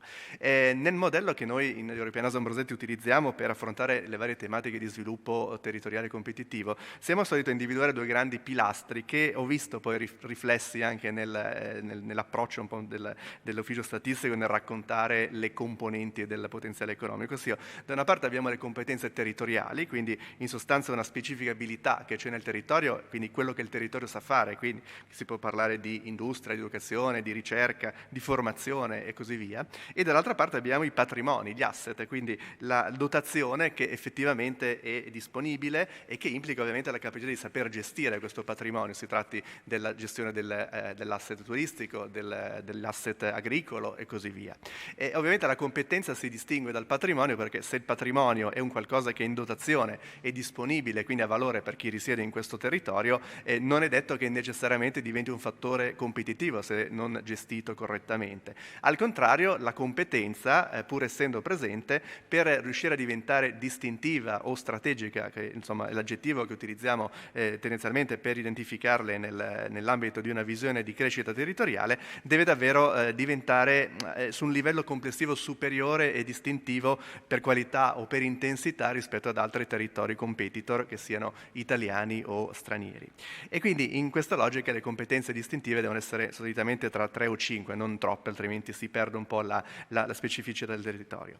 Che cosa esce quindi dall'analisi che è stata fatta in maniera molto precisa nel capitolo e che abbiamo visto adesso in qualche flash? Farei dei piccoli agganci su alcuni temi che secondo me sono sicuramente fondamentali per capire bene la performance regionale e che sono in parte congiunturali, ma molto spesso hanno delle radici più profonde nel tempo e quindi sono di natura strutturale. Un primo tema sicuramente che è una capacità, una competenza del territorio è legato indubbiamente al tema dell'innovazione, della ricerca e della digitalizzazione. Vediamo dei numeri che la spesa in Veneto in ricerca e sviluppo complessiva si attesta a circa 2 miliardi e 1 nel 2021, scusate, l'ultimo dato disponibile è questo, e siamo ancora a un po' lì sotto della media nazionale perché è l'1,3% del PIL, però sicuramente c'è stata una crescita nell'ultimo decennio perché appunto era 1,1 nel 2014 e appunto era 1% nel 2008 addirittura, quindi effettivamente pian piano sta salendo questa predisposizione. E un elemento distintivo che differenzia il Veneto rispetto alla media nazionale e anche altri territori è il ruolo fortemente di traino esercitato dal settore privato, che contribuisce al 67% del totale della spesa di ricerca e sviluppo, e anche del mondo universitario, perché l'università conta per il 27,5%. Si tratta di 5 punti percentuali in più sia per il mondo privato che per l'università rispetto alla media italiana, quindi sicuramente questo è un traino e un motore particolarmente in accelerazione che può dare delle soddisfazioni. Un punto su cui invece bisogna intervenire è probabilmente la forza lavoro dedicata alla ricerca, perché appunto leggiamo nello studio che ci sono 25 ricercatori in 10.000 abitanti, in linea con la media nazionale. I laureati nell'ambito scienze e tecnologie da Eurostat, sono andato a cercarmi il numero, sono del 36,8%, anche in questo caso all'incirca allineati alla media nazionale, un po' più bassa rispetto al nord-est, in 10ª posizione a livello italiano, ma anche questo dato è in crescita di 1,5 punto percentuale rispetto al 2019, il pre-pandemia. Un dato molto incoraggiante è quello che vediamo dai dati del MIMIT sulle start-up innovative. Sono circa 839 per la precisione inizio anno. Il Veneto è il quinto territorio in Italia per numerosità, e la cosa interessante è che il 70% è chiaramente nel mondo dei servizi, ma dentro questi 70% i settori più rappresentati sono proprio quelli della produzione di software, di consulenza informatica, che è sicuramente un taglio interpretativo diverso da come si è soliti vedere o comunicare, visto che ne parlavamo prima, il Veneto, ma soprattutto diventa anche una leva per aiutare lo sviluppo del settore manifatturiero, perché ovviamente ne parleremo tra pochissimo, ci sono anche delle specializzazioni nel mondo high tech o 5.0 e sicuramente anche il terziario evoluto, esposto appunto su questi temi di frontiera, è indubbiamente fondamentale per favorirne una crescita a tendere. Un ulteriore dato che ho letto con piacere, al di là del fatto che le start-up sono soprattutto a Padova, Verona e Vicenza, è che circa un 15% delle start-up venete è guidato da giovani imprenditori under 35 anni, e quindi sicuramente si vede anche una dinamicità a livello di volontà e di imprenditorialità che ovviamente è nel DNA più profondo del territorio. Però se questa è la propensione all'innovazione, dall'altra parte bisogna essere in grado di mettere le aziende nelle condizioni per poi recepire questa capacità innovativa di attuare la transizione 5.0 e la digitalizzazione.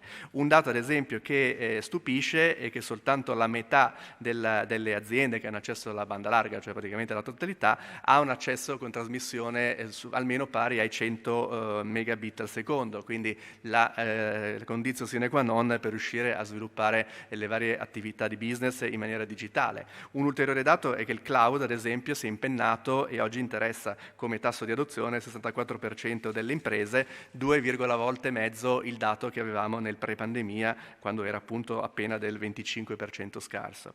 Un punto d'attenzione, ad esempio, sempre legato alla digitalizzazione, è che soltanto un quinto delle imprese venete vende online, quindi il tema dell'e-commerce, e per appena il 15% questo volume di fatturato è superiore all'1% del fatturato aziendale. Perché? Probabilmente c'è un tema di accessibilità della fisicità della rete, della copertura, c'è forse anche un tema culturale, quindi un aspetto di presunzione o perlomeno timore da parte magari delle realtà più piccole, le PMI, che investire in digitale sia costoso, e quindi questo sicuramente avvantaggia i gruppi più grandi, ma anche un tema magari di bilanciamento tra mondo retail fisico e mondo digitale, per cui in realtà non necessariamente l'e-commerce cannibalizza il mondo fisico dei negozi, ma è anzi un modo per ampliare ulteriormente la possibilità di raggiungere altri mercati, e tutte le produzioni che abbiamo, e ne abbiamo parlato prima, del Veneto, sicuramente si prestano, dalla moda al food, all'occhielleria, a un approccio di questo tipo.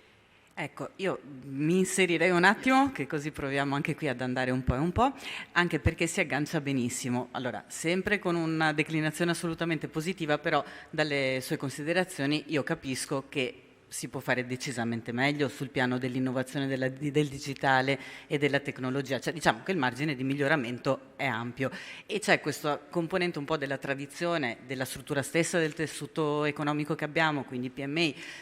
Forse un salto ulteriore è auspicabile anche in tempi stretti per la competitività.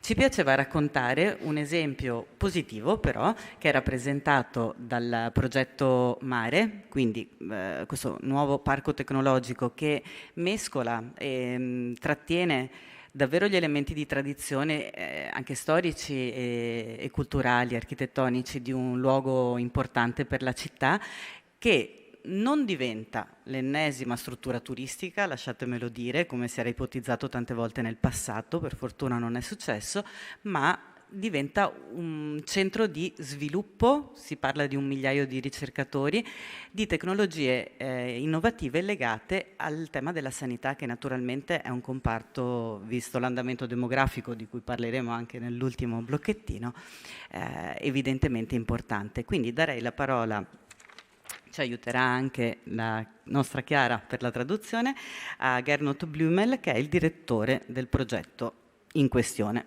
È stato anche già ministro, ha 40 anni e mi dicono che in Austria non è considerato giovane, il suo paese, forse noi dovremmo imparare un po' anche da questo. Prego. Ok, per prima cosa vorrei scusarmi per non parlare ancora abbastanza bene l'italiano. Sto imparando la lingua in questo periodo, ma vi chiedo di permettermi di parlare in inglese oggi. Grazie. First of all, I want to thank the responsibles for this event today, for inviting us and also for presenting such a very informative report about the numbers.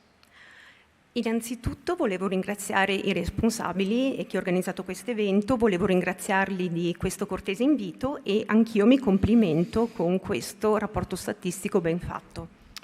As I've been a politician in difficult times as well, I know that it is sometimes not easy to present and talk about the positive aspects of the administrative and political work. Io sono stato un politico e sono stato politico in tempi difficili, quindi mi rendo conto che non è semplice parlare di cose facili dal punto di vista politico e amministrativo. Therefore, I would really like to point out that the administration and the political responsibilities of the region of Veneto and the municipality of Venice are doing a very good job in attracting companies like we are a good example of. E quindi voglio dire, i rappresentanti dell'amministrazione, della politica del Veneto e della città di Venezia stanno svolgendo un ottimo lavoro nell'attirare aziende, come hanno fatto con noi. In the report there is a big chapter about the potential of the future, and I think that is very precise because we are living in a real interesting time. Some call it the fifth industrial revolution. Nel report c'è un capitolo che parla del potenziale per il futuro, lo trovo estremamente preciso e mi piace pensare ad una quinta rivoluzione industriale. And this is the revolution of artificial intelligence. È la rivoluzione della intelligenza artificiale. Now, there are so many possibilities, stories, also threats and questions about artificial intelligence that we are not yet able to answer. Ci sono tante possibilità, ci sono tante anche minacce, ci sono tante domande a cui noi tuttora non siamo ancora in grado di rispondere. But it is clear, absolutely clear, that there is a huge positive potential in different fields, especially in healthcare. Ma una cosa è estremamente chiara, c'è un fortissimo potenziale soprattutto nella sanità. And this is precisely the area where we as Project Mare want to build a new ecosystem here in the region of Veneto, in Venice, at the Lido of Venice, an artificial intelligence park for AI in healthcare. Ed è proprio in quest'area che noi con il progetto Mare vogliamo costruire un nuovo ecosistema, un parco fondato proprio sull'intelligenza artificiale. Now, some people might ask, why are you designing a science park on an island? Qualcuno mi chiederà, perché state progettando un parco scientifico in un'isola? Of course, there are many different reasons, but there is one specific fact. Everybody in artificial intelligence is now in a war for the best talents all over the world. We are looking for the best artificial intelligence talents all over the world. Allora, ci sono diverse risposte possibili, ma vi voglio dare un fatto. Nel mondo tutti stanno cercando di accaparrarsi i migliori talenti in merito all'intelligenza artificiale. And that of course means that you have to offer them something really, really special. E quindi dobbiamo offrire loro qualcosa di veramente speciale. And what could be more special than working on a beautiful island in the city of Venice, on the one hand side the beach of the Adriatic Sea and on the other hand side San Marco Square. Quindi dobbiamo offrire loro qualcosa di veramente speciale. Cosa c'è di più speciale di offrire un'isola in cui da un lato c'è il mare Adriatico con le sue spiagge e dall'altro la città di Venezia? But that of course is only the tip of the iceberg. Questa è solo la punta dell'iceberg però.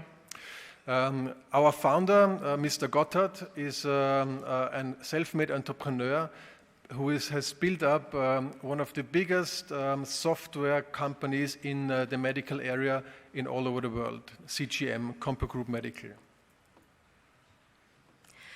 Il nostro fondatore, il signor Gotthard, che è un uomo che si è fatto da sé, un imprenditore che si è fatto da sé, è il titolare di una delle aziende di software più grandi al mondo, la CompuGroup Medical. And he has already about 600 employees in Italy, in north of Italy. Ha già 600 dipendenti nel nord dell'Italia. And his vision is that nobody should suffer or die because at some point existing medical information was not gained. La sua vision è che nessuno deve soffrire o morire perché ad un certo punto non gli sono state messe a disposizione delle informazioni mediche esistenti. And this is the reason why we are building a park for artificial intelligence in the medical sector, designed as a cooperative research park to solve the problems that are not yet solved in the medical sector. Ecco perché stiamo mettendo a punto un parco di intelligenza artificiale che sia a livello corporate, quindi di ricerca a livello corporate. It was people before me were talking about competitiveness of this region. Chi mi ha preceduto ha parlato della competitività di questa regione. And I have to say, if I look at the scientifically proved success factors for science parks, then this region has it all. Se io guardo ai fattori di successo che hanno permesso ai parchi scientifici di avere successo, allora ci sono tutti in questa regione, il potenziale c'è. A science park, to be successful, should be incorporated in a national and regional innovation policy. Allora, per avere successo, un parco scientifico deve far parte di una politica a livello locale e nazionale. And this is the case here. E lo è qui. To be successful, we also need connections to universities. Per avere successo ci vogliono i collegamenti alle università.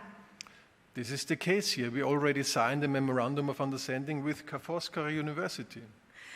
E noi abbiamo firmato un protocollo d'intesa con l'Università Ca' Foscari, quindi il collegamento con l'università c'è. Of course, we need an environment that is industrialized and urbanized and has good transport connections, and this is the case here. Abbiamo bisogno di un ambiente che sia industrializzato, che abbia dei buoni collegamenti di trasporto, anche questo è presente. So what I want to say is that we want to bring the huge potential of artificial intelligence in healthcare to this region, and I'm sure that this can be successful with the help of all of you, the people of Venice and the region, and the politicians and the administration. So thanks a lot for having us. Allora, noi vogliamo portare questo enorme potenziale dell'intelligenza artificiale nella sanità e lo vogliamo portare in questa regione. Io so che con l'aiuto di tutti voi, amministratori, politici, tutti voi presenti, questo sarà possibile e di questo vi voglio ringraziare. Grazie. Le ultime parole del dottor Blumel mi fanno pensare però che dobbiamo parlare di quelli che sì, sono i distretti, ma in realtà ormai si stanno configurando, c'è un'attività molto intensa della regione sulle RIR, le reti innovative regionali. Mi pare di ricordare che una di queste sia esattamente sulla salute, ad esempio, declinata però sulla parte tecnologica. Questo ci rimanda sempre al nostro beneamato tessuto di piccole e medie imprese. Allora mi ha spiegato Pio Parma che non si deve parlare di nanismo imprenditoriale, che è brutto, si deve dire molecolare. Ok. Quindi, come e quanto sarà necessario potenziare queste RIR per consentire a soggetti come quelli che stanno realizzando questo bel progetto al Lido di moltiplicarsi in regione? Sì, Mare Project, illustrato da Mr. Blumel, effettivamente è un splendido esempio di come si riesca ad intervenire su due dimensioni, quello dell'innovazione e quello della crescita dimensionale, anche attraverso modalità collaborative. Solo per ritirare in ballo alcuni numeri, perché appunto li abbiamo già citati, però ricordiamo che 2 aziende su 5 in Veneto sono tendenzialmente a bassa intensità tecnologica, quindi sono settori tradizionali di altissima qualità, ma comunque a bassa tecnologia. Il 28% delle imprese è a medio-alta o alta tecnologia e tutto questo ovviamente poi si riflette, come dicevamo prima con la professoressa Ca' Foscari, anche sul tema delle tipologie di esportazioni, che appunto è vero che ci sono i macchinari, ma c'è anche tanta moda, tanta metallurgia, alimentare e così via, e anche un tema poi di destinazioni come mercati.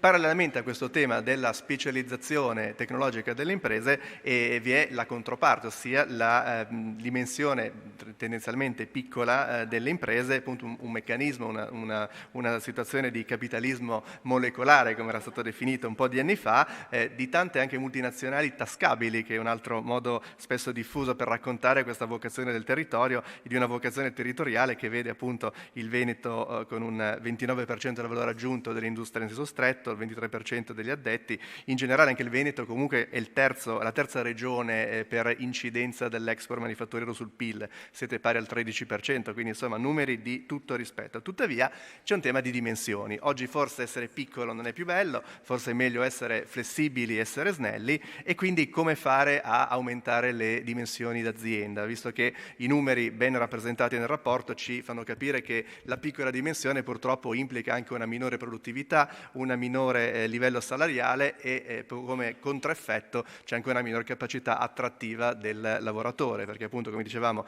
l'inflazione ha ridotto il potere d'acquisto delle famiglie, e quindi giustamente c'è anche una necessità di avere delle aziende, dei settori che siano più competitivi e attrattivi su quello che offrono al lavoratore. Quindi come crescere? Sicuramente la Regione Veneto ha creato tanto tempo fa, con la legge 13 del 2014, i 17 distretti veneti, le cui performance, insomma, i numeri lo mettono bene in chiaro, sono davvero importanti. Alcuni stanno andando meglio, altri hanno qualche difficoltà in più, però c'è da dire che sicuramente per i numeri, come imprese rappresentate, come valore aggiunto e occupazione generata, sono davvero di assoluto livello, anche perché se consideriamo la presenza anche di realtà straniere, indubbiamente questa è un'ulteriore calamita di potenziali attrattori di nuove imprese nel territorio.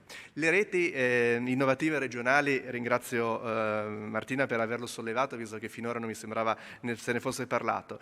Questo strumento del RIR secondo me è davvero uno strumento molto innovativo e smart come meccanismo di governance, per fare in modo che le realtà più piccole possano in qualche modo collaborare maggiormente, non solo tra di loro ma anche col mondo della ricerca e dell'università, e anche superando i classici comparti stagni delle province, dei confini amministrativi, perché appunto questo meccanismo può essere davvero diffuso, e soprattutto diventa la rete innovativa uno strumento abilitatore di quelle che sono le macro aree, gli ambiti prioritari di intervento della strategia intelligente, di sviluppo intelligente S3, che appunto, come dicevamo, vede nell'healthcare un ambito, ma lo vede anche nel smart manufacturing, nell'agri-food, nell'energia e tanti altri ambiti su cui effettivamente il Veneto ha molto da esprimere. Chiudo con una considerazione sul tema del mercato del lavoro, probabilmente dopo ci sarà dopo di me qualcun altro che ne parlerà, però un aspetto che secondo me è importante considerare anche nell'ottica di fare un'evoluzione in chiave di competenze rappresentate è l'annosa questione dello skill mismatch e della carenza strutturale di professionisti per il mercato del lavoro. Non sto parlando di dirigenti o profili manageriali, ma molto spesso anche di profili di lavori di base. Il dato che mi sconcerta ogni volta che lo vedo, non vale solo per il Veneto, vale per molte realtà a forte vocazione manifatturiera, è che al 2023 circa il 49,8% delle entrate in organico in Veneto è di difficile reperimento per le aziende, ed è un dato che è anche superiore a quella che è la media nazionale del 45%, ed è in crescita di 5 punti percentuali rispetto a quello che era il dato dell'anno scorso, eravamo sul 45%. Ok. Pensavo fosse una forma di...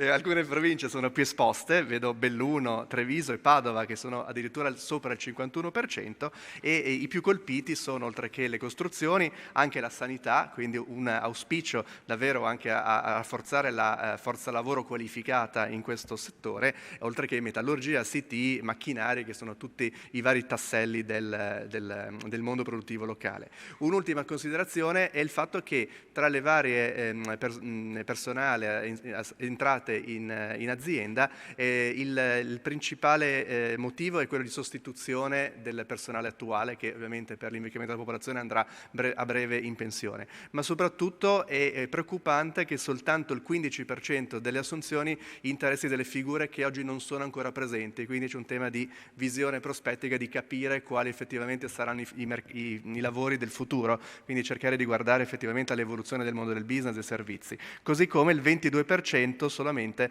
è rivolto all'applicazione di soluzioni innovative e creative in azienda. Quindi tutto questo che cosa ci dice? Ci dice che è importante investire sulle materie STEM, quindi a livello di formazione, ma a livello anche di entrate ovviamente nel mondo aziendale, e anche perché le stime dell'Unioncamere, leggevo che appunto prevedono nel quinquennio 2024-2028 una carenza strutturale del mercato di quasi 300.000 figure professionali, per la maggior parte delle quali sono lavoratori da sostituire proprio per la questione dell'inverno demografico che anche qui sta lasciando vittime.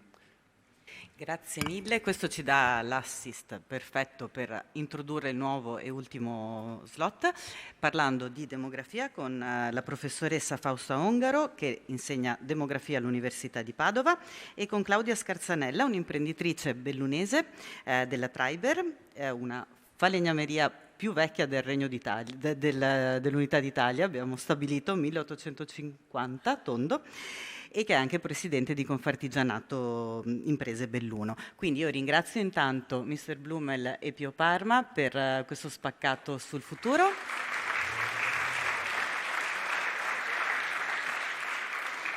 E chiederei invece finalmente un panel tutto femminile, facciamo anche questa considerazione, a chiudere in bellezza, e intanto possiamo mandare gli ultimi 2 video, uno in fila all'altro.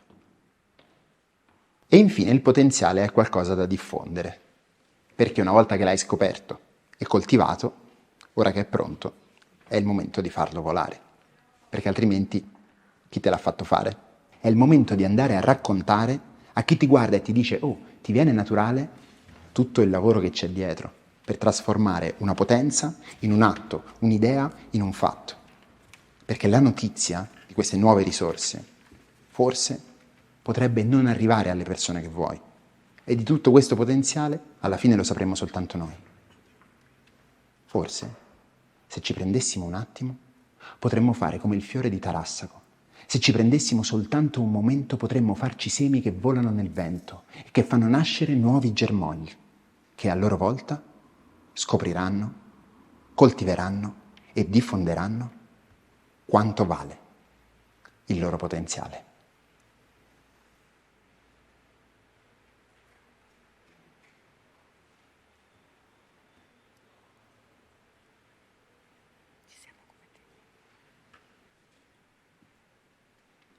Ognuno di noi ha potenzialità e talenti che, se coltivati ed espressi, portano alla crescita e alla realizzazione di sé. Il pieno sviluppo del proprio potenziale fa crescere comunità sane, fiorenti e inclusive. Infanzia e adolescenza sono periodi fertili per esplorare le proprie potenzialità. In Veneto il 79% di ragazze e ragazzi esprime soddisfazione per la propria vita. A 15 anni i giudizi diventano più critici, in particolare per le femmine.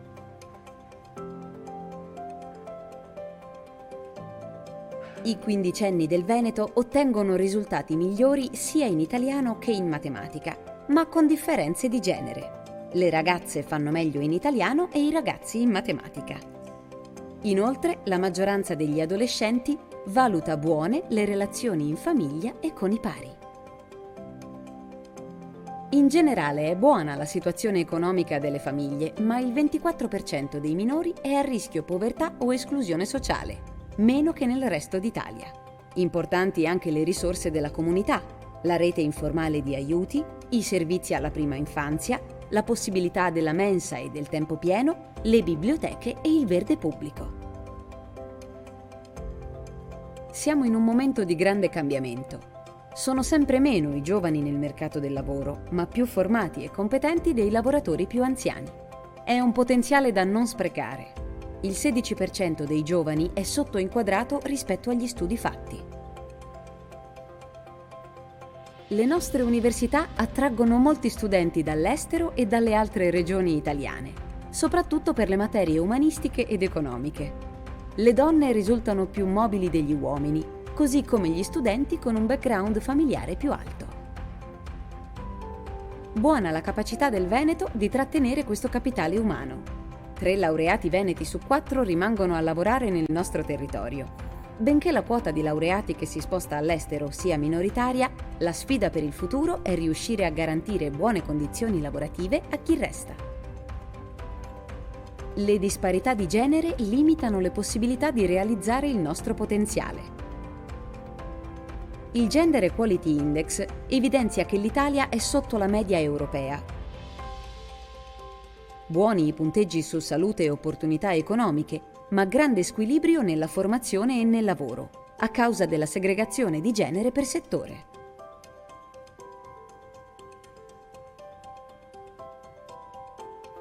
Il gap occupazionale di genere diminuisce all'aumentare del titolo di studio.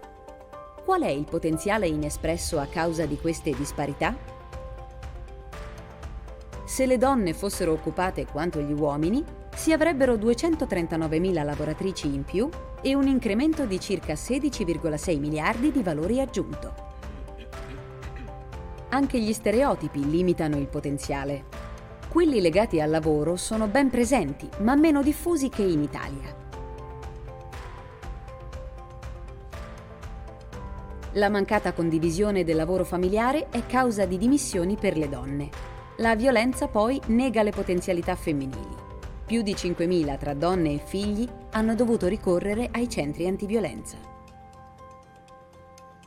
La povertà non è naturale. Essa è creata dall'uomo e può essere rimossa dalle azioni degli esseri umani.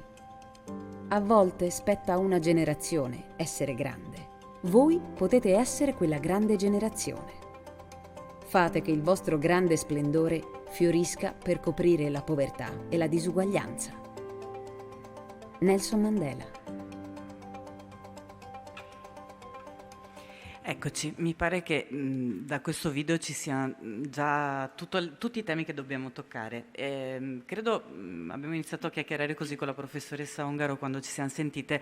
I demografi sono stati probabilmente le Cassandre degli ultimi 30 anni, a partire dall'inverno demografico denunciato come imminente appunto da decenni da voi e però inascoltato. I risultati adesso cominciano evidentemente a vedersi, perché se c'è difficoltà a trovare profili professionali in un caso su due, mi pare un dato evidentemente preoccupante.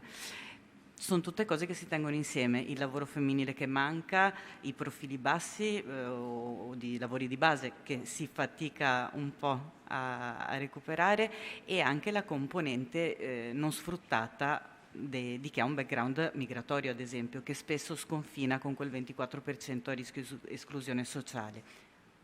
Da dove si comincia per dipanare questa matassa? Si sente? No, devo premere qui.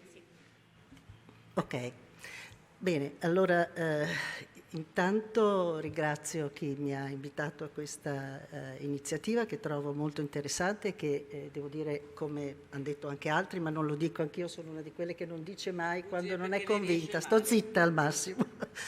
E quindi sì, ho trovato veramente il rapporto molto interessante, molto ben fatto, che riusciva a collegare anche molti aspetti.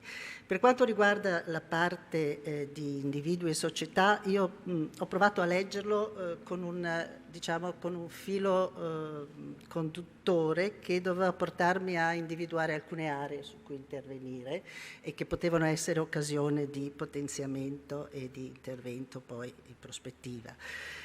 Partendo proprio dal fatto che in generale mi pare di capire, insomma, il Veneto, come è già stato anche detto da precedenti relatori, non si colloca male nella situazione per quanto riguarda la situazione nazionale in termini relativi a delle condizioni che sono abbastanza favorevoli.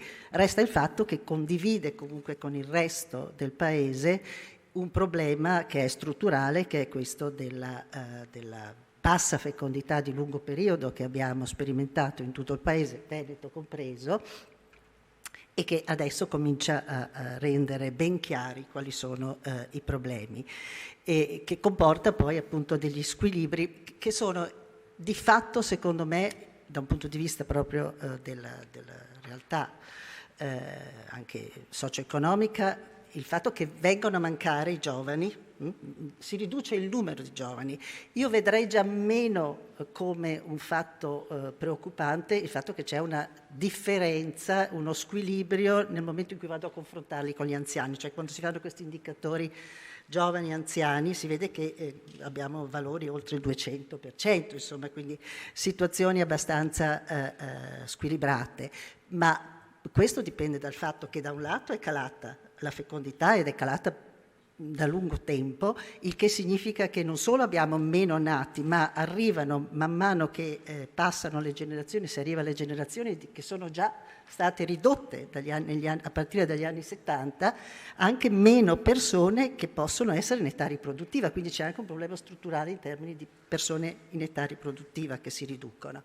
Dall'altra parte però è anche vero che lo squilibrio rispetto per esempio alla forte presenza di persone anziane è un fatto positivo, perché questo è dovuto anche al fatto che gli anziani sono aumentati in numero perché sopravvivono più a lungo. Ricordo solo che che tra l'altro molte delle crescite della sopravvivenza è legata proprio alla crescita di sopravvivenza in età anziana. E almeno in questi ultimi 30 anni, nel 1980 avevamo che un 65enne aveva davanti a sé 15 anni di vita, oggi abbiamo che un 65enne ha 20 anni di vita, che sono, insomma, 5 anni sono tantini, ecco, quindi questo aspetto quindi va preso in considerazione anche nella duplice aspetto. Torniamo ai problemi invece più strutturali. Guardando alla parte del rapporto che appunto riguardava questi aspetti, secondo me ci sono 3 ambiti in cui conviene lavorare appunto, come forse anche qualcun altro ha già detto, cercando di compensare con la qualità quello che manca in quantità, e cioè c'è il fronte dei giovani, il fronte delle donne e, perché no, anche il fronte degli anziani. Allora io magari parlo un po' per i giovani e poi semmai mi interrompe e parliamo di altro dopo.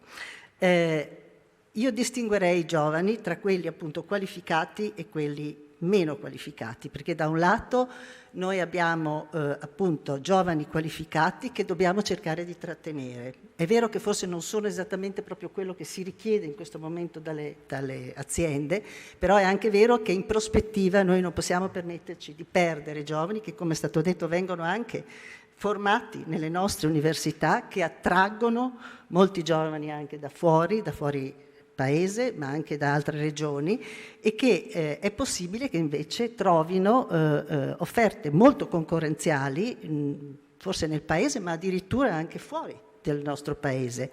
Ci sono appunto ormai, c'è ormai una mobilità dei giovani che è un cambiamento culturale. Ma perché non si fermano a lavorare? Qui c'è così tanta richiesta di lavoro anche qualificato, perché non si fermano qui e vanno magari in Emilia? Perché probabilmente è un po' più qualificato quello che offrono come lavoro all'estero, nel senso che sicuramente le retribuzioni sono più alte, già solo in Europa, non occorre andare molto lontano, anche in Germania, non so, perché è un posto anche molto frequentato. Tra l'altro, quando vengono offerti questi posti di lavoro, vengono offerti anche posti di lavoro con tutta una serie di benefit, offrono la possibilità di trovare l'abitazione, offrono anche qualche volta a queste aziende la possibilità di imparare la lingua velocemente, senza costi da parte delle persone, cioè c'è tutto un sistema di offerta che non è solo la possibilità del posto di lavoro retribuito, ma retribuito con possibilità di sviluppo, con possibilità di investire le proprie competenze, che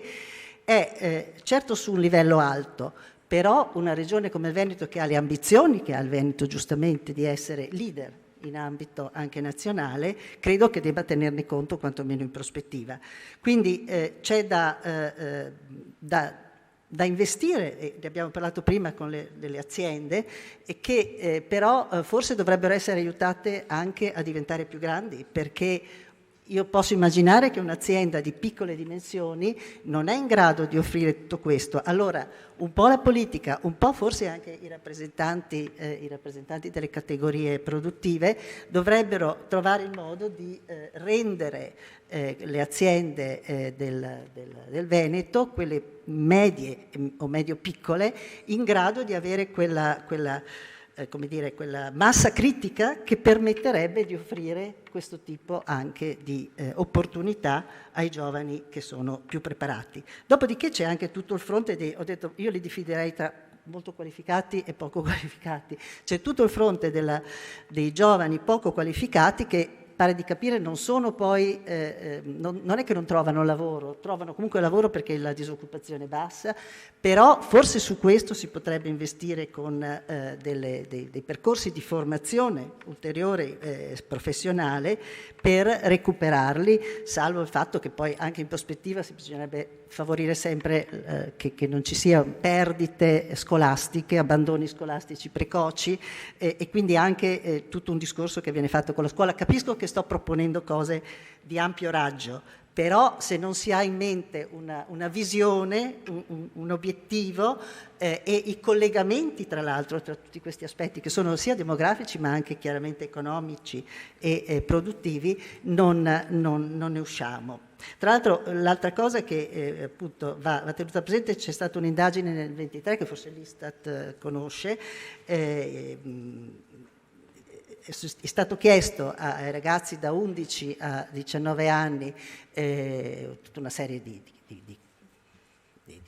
intenzioni e oltre un terzo di questi ragazzi intervistati hanno detto che loro tranquillamente andrebbero a vivere in un altro paese. Allora, voglio dire che c'è un cambiamento anche culturale nelle giovani generazioni che va tenuto presente, altrimenti si rischia un disallineamento tra l'evoluzione dei giovani e delle loro aspettative, delle loro preferenze rispetto a quello che è il tessuto produttivo ed economico della regione, che va preso in considerazione.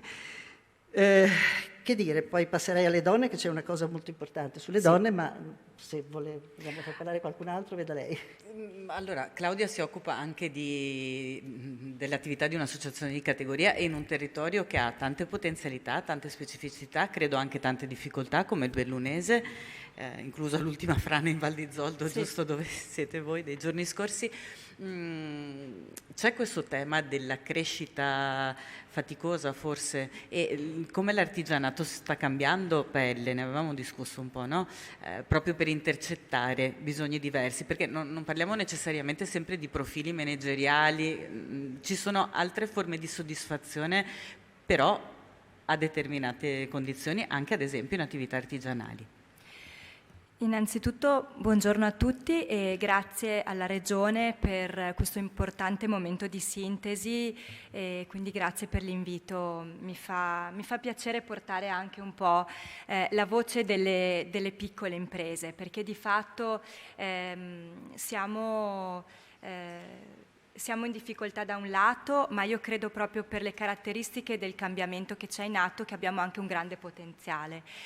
E il potenziale credo sia proprio quello che in realtà i giovani cercano, che è una possibilità di lavorare in modo flessibile, con una realizzazione di se stessi, della propria persona, dei propri talenti che spesso fanno fatica anche loro a trovare e sono spesso inespressi. Quindi credo che abbiamo una grande responsabilità come associazioni di categoria, ma anche come imprese e come enti. Dobbiamo lavorare insieme, è una sfida enorme, proprio per far capire ai ragazzi che devono avere fiducia. Ecco, credo che ci sia poca fiducia negli adulti e di conseguenza anche nei ragazzi e questo purtroppo credo che sia uno dei motivi per cui poi non riusciamo a trattenerli e non riusciamo a far comprendere loro quanto poi potrebbero realizzarsi nel nostro territorio e nelle nostre imprese. Personalmente dico noi perché siamo una famiglia, una squadra, con i nostri dipendenti siamo un tutt'uno e io credo che questo sia un valore che fa parte della tradizione, ma che ritengo debba far parte anche del futuro. È chiaro che ci sono nuove sfide appunto legate alla soddisfazione personale, quindi credo che anche il tema del welfare sia un tema che deve per forza diventare il pane quotidiano anche delle piccole imprese, come quello del contenuto tecnologico.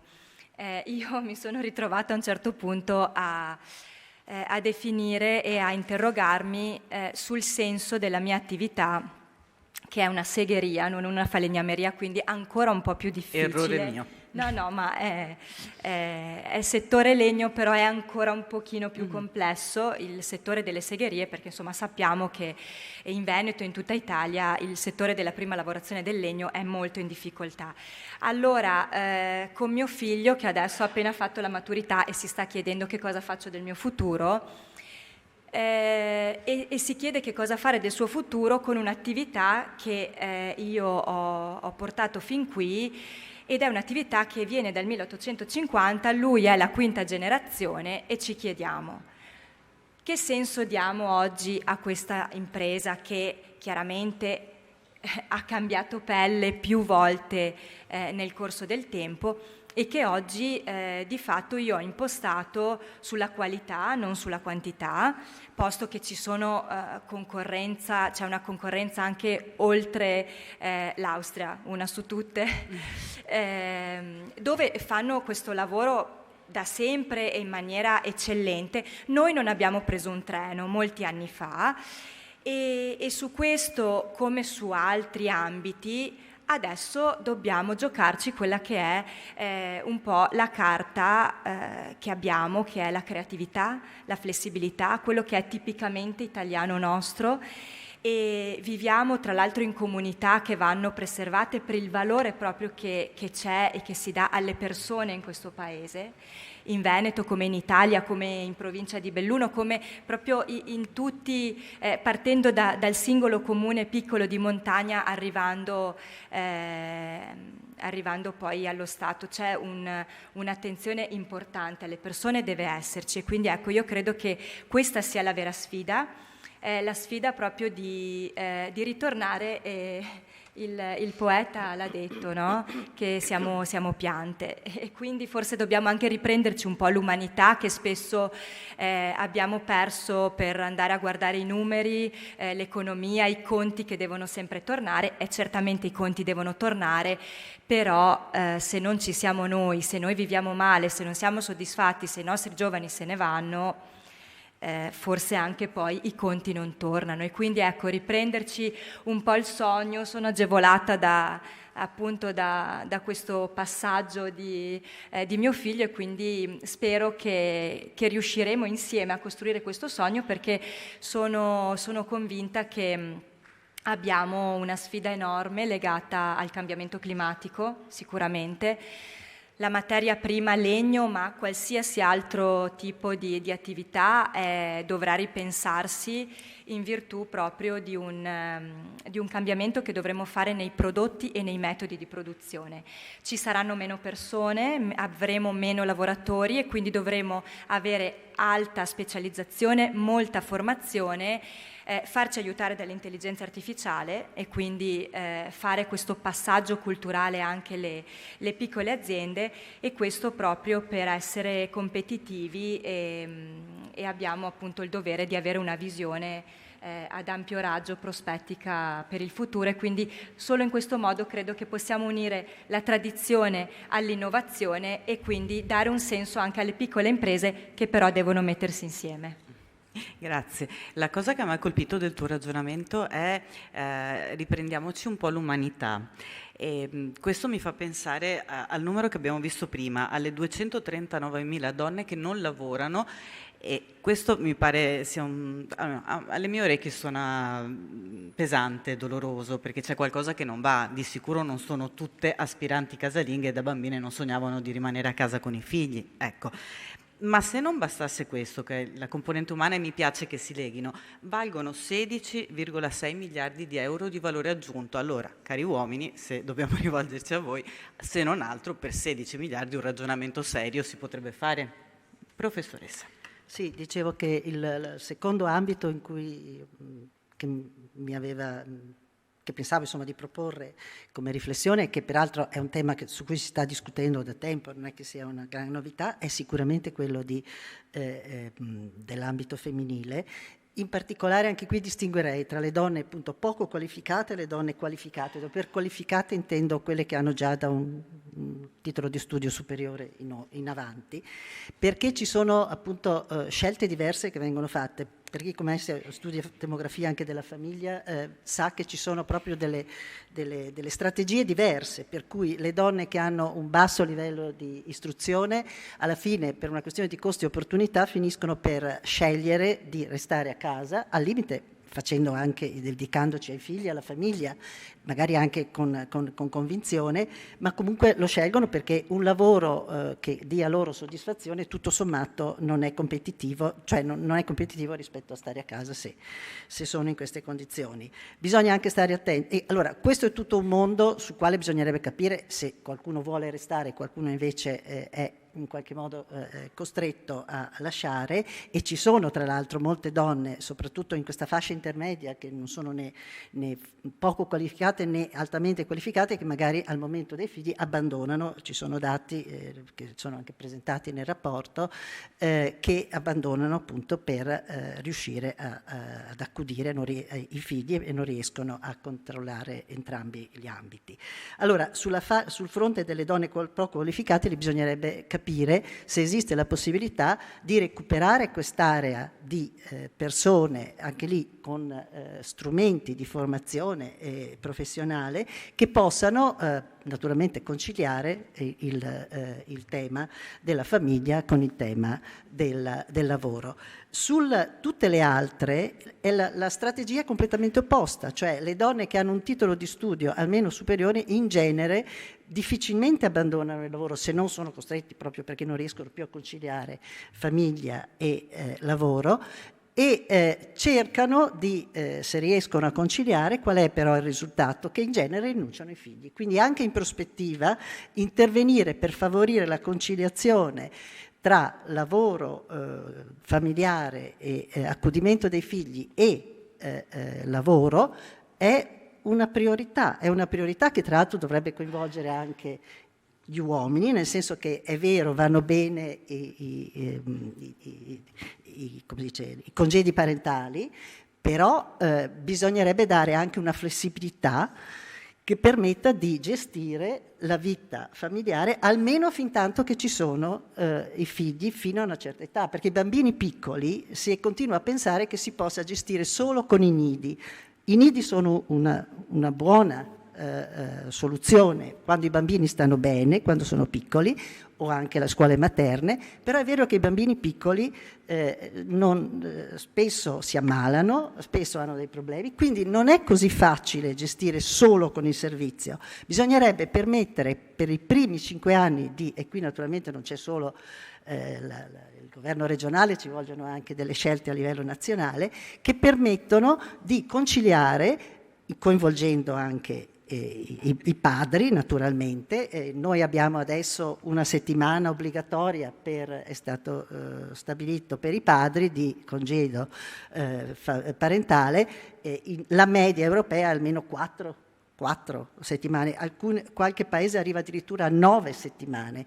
In Svezia hanno fatto una serie di congedi parentali che hanno alla fine, nel lungo periodo, perché lì è da un po' di tempo che questo tipo di pratiche sono adottate, che hanno nel lungo periodo modificato sostanzialmente la cadenza delle nascite nelle donne svedesi. Che cosa hanno fatto? Siccome hanno scoperto che possono in una specie di arco di tempo limitato, che è quello di 5-6 anni, riuscire a fare i figli uno dietro l'altro, prima li distanziavano, adesso li fanno tutti vicini, così riescono in un periodo relativamente limitato, con l'aiuto anche dei padri, a mettere al mondo un numero di figli non altissimo, ma comunque superiore di quello italiano, e poi tornare nel lavoro. Ecco, anche qui bisogna pensare che ci possa essere questo spazio per poter, appunto, con flessibilità, non solo congedi fissi e basta, ma flessibilità per permettere un periodo di aiuto almeno nella fase più impegnativa della crescita, perché altrimenti il risultato qual è? Lo si vede che arrivano ad avere il primo figlio, dopo che hanno fatto l'esperienza di conciliazione, perché il lavoro non lo lasciano le donne che hanno un minimo di istruzione, rinunciano ai figli, rinunciano al secondo figlio, per esempio, e questo significa una bassa fecondità. poi per il Paese. Quindi questo tipo di anche investimenti sono investimenti che poi nel lungo periodo premiano e che vanno in qualche modo insomma, potenziati perché non è pensabile che si possa lavorare 8 ore e poi tornare a casa stanchi e occuparsi direttamente della casa e dei figli. Se non ci sono i nonni, e i nonni non sempre ci sono perché i giovani adesso si spostano anche sul territorio per trovare lavoro, va bene? O se no sono costretti a stare nel territorio in cui sono perché hanno bisogno dei nonni, anche questo è un limite che in altri paesi, per esempio, non c'è. Allora, tutte queste cose sono connesse e collegate e ricordarsi appunto che avere dei figli bisogna dedicarci anche tempo, non solo risorse economiche, tempo e energie. Bisogna fare in modo che i genitori possano vivere questa fase della vita, soprattutto quella più impegnativa, in cui sono più piccoli, in maniera serena, perché questo tra l'altro porta alla crescita di bambini più sereni, lavoratori più sereni, dopodiché si chiude il periodo e si può tornare di nuovo a lavorare, a trovare una persona che è più dedicata al lavoro, ma è una fase relativamente piccola se ci si pensa. Allora, avere anche questo cambio di mentalità e di cultura è importante. Lascio gli anziani per dire che gli anziani sono comunque meno anziani di quello che pensavamo. Allora, anche in questo c'è ci sono i geriatri che dicono che diciamo che il 65enne di oggi è più o meno corrispondente come forma mentale e fisica a un 45 anni di 30 anni fa, più o meno. Ora, senza per questo voler pensare che si possa dimenticare l'importanza degli anni che passano, io credo che vedere già il lavoratore maturo da 45 anni in su, diciamo, come qualcosa che è l'anziano di un tempo, forse è anche questo riduttivo. Si potrebbe continuare a investire su questo lavoratore perché ha ancora davanti a sé una quindicina, una ventina d'anni di lavoro e perché sono anche effettivamente diversi dai 45enni, 50enni di anni fa. Allora, anche tutta questa fascia di lavoratori andrebbe recuperata e accudita perché possa restare sul territorio in maniera efficiente come possono essere persone che non sono necessariamente anziani, per non parlare poi dei 65-75 anni che forse potrebbero essere recuperati in altro modo, magari non necessariamente facendoli lavorare fino a 75 anni, però ci potrebbero essere darlo. Anche perché sono tutte persone che stanno bene, alcuni di questi fanno i nonni, però adesso con i bambini che diventano sempre di meno, forse ci sono anche disoccupati, quindi insomma, voglio dire, c'è spazio, ma questo significa anche avere una prospettiva diversa, avere anche, diciamo, un cambiamento culturale importante. Io trovo che ci siano stati tantissimi spunti a cui ripensare con calma. Direi che siamo stati bravissimi, Michele Pelloso mi conferma nei tempi precisi, abbiamo, attenzione, addirittura lo spazio per qualche domanda, adesso voglio vedere se siete ancora tutti attenti, mi piacerebbe tanto che approfittaste della presenza ancora di quasi tutti i nostri relatori, altrimenti ditemi voi, qualche mano alzata? Non mi fate i timidi, nessuno, va bene.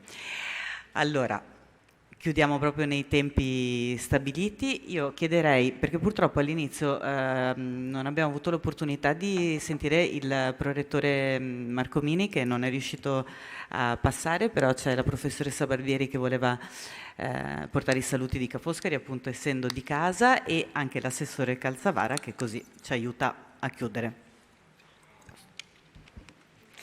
Sì, grazie mille. Sono stata incaricata appunto di portare i saluti sia della magnifica rettrice Tiziana Lippiello che del prorettore vicario Antonio Marcomini, che pure doveva sostituirla ma è rimasto bloccato fuori sede per una sovrapposizione di agende e non poteva liberarsi. Erano molto dispiaciuti di non essere presenti, entrambi ci tenevano appunto sia a portare i saluti e a ringraziare, diciamo, per questa bellissima occasione di confronto, di riflessione, a cui Ca' Foscari tiene molto, ospita questo evento da tempo e continuerà insomma a farlo in futuro. È anche una bella testimonianza del reciproco interesse delle istituzioni di continuare a collaborare assieme, insomma, quindi grazie a tutti. Noi apprezziamo moltissimo l'ospitalità, perché direi che a guardare in su, no? Assessore, a lei l'onore. Sì, grazie, è veramente un onore chiudere questa mattinata, innanzitutto ringraziando i relatori dei 3 panel, perché credo abbiano arricchito la presentazione di questo documento, che naturalmente, come l'abbiamo detto, è una fotografia di quello che è successo nel 2023, ma dà, come dire, alcune suggestioni su quello che sta succedendo nel corso del 2024 in tempi che sono estremamente veloci, quindi quello che poteva essere vero 6 mesi fa, anche con alcuni numeri legati alle esportazioni piuttosto che al turismo, li dovremo verificare nel corso dei prossimi mesi, perché insomma io che vengo da quel mondo lì non è proprio, dobbiamo stare un po' attenti insomma a quello che sta succedendo, perché si sta contraendo una domanda che vede ad esempio ancora l'assenza ad esempio di tutto il mercato russo. Dico una cosa semplice, insomma, manca il 10% di quel totale là che era il mercato russo e ucraino, che non è più presente nel nostro territorio. Ma dico questo perché mi ricollego un po' al ragionamento, faccio breve, a quello ad esempio sul turismo, dove avete parlato di come andare a migliorare la qualità e secondo me più che i numeri, appunto la qualità di quelli che saranno gli ospiti del futuro del Veneto. Su questo bisogna fare anche un'operazione interna nostra come Veneti. C'è un bell'articolo ieri di Milena Gabanelli sul Corriere della Sera che fa il paragone con i castelli della Loira e le ville del Veneto. Dice lì c'è un patrimonio straordinario di crescita, che non vuol dire continuare a vendere Cortina piuttosto che Bibbione, Jesolo o quelli che sono i tradizionali capitali del nostro turismo, ma la capacità di offrire un'opportunità in tempi diversi rispetto a quella che tradizionalmente sono le nostre stagioni, che possono essere vissute tutto l'anno. Per far questo c'è bisogno di uscire un po' da quel molecolare a cui faceva riferimento prima il dottor Parma. No.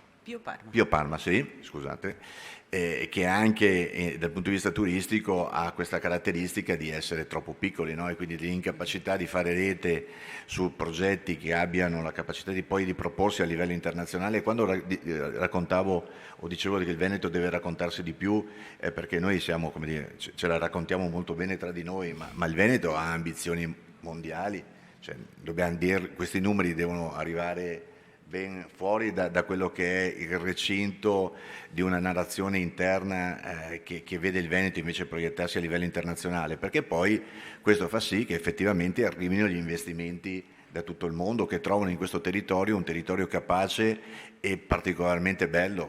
Credo che le parole che ci sono arrivate da chi sta pensando di investire qualche centinaia di milioni di euro nel nostro territorio vede la capacità di coniugare bellezza del territorio a servizi, ed è quello che dovremmo cercare di fare sempre di più. Ecco, quello che può fare la politica, secondo me, per quanto riguarda quella parte lì, è essenzialmente quella di dare garanzie dei tempi. E questo è il grosso freno agli investimenti nel nostro territorio, che uno magari arriva qua anche con l'entusiasmo di fare e poi si perde nei meandri delle autorizzazioni, dei vari uffici di una parte, di chi mette un vincolo da una parte. Aspettiamo un vincolo l'autonomia dall'altra. in questo senso. Si parla tanto sì, ma credo che sia, tempi, ma no? forse credo che, e su questo è il ruolo poi della politica, anche quello di riuscire a creare le condizioni affinché, se ci sono degli investimenti di un certo tipo, ci siano delle autostrade amministrative, che non vuol dire non rispettare quelli che sono vincoli o comunque delle sensibilità, ma che non si possano fermare al primo comitato del no che nasce e fa perdere delle opportunità. E quindi questo poi anche rispetto ad alcune infrastrutture che dovevano nascere nel nostro territorio. Perché vedo che ogni volta che nasce un'infrastruttura, la prima cosa che nasce in Veneto non è l'infrastruttura, ma il comitato del no.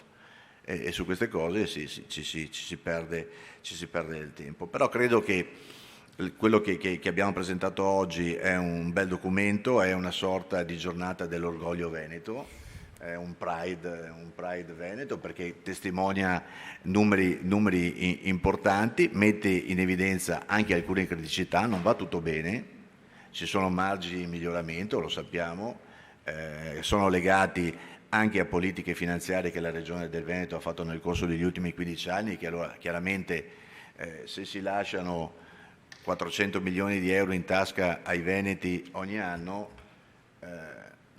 questo è quello che è successo nel corso degli ultimi anni non applicando l'addizionale IRPEF, questi 400 milioni mancano per altre politiche di carattere regionale che potrebbero essere forse il momento di essere utilizzati per dare alcuni segnali, penso ad esempio a quello dell'incentivazione del lavoro femminile, anche attraverso delle forme diverse di lavoro, e su questo poi chiudo, perché noi poi viviamo un paese strano, no? In pandemia dovevamo tutti lavorare da casa e nulla sarebbe stato come prima.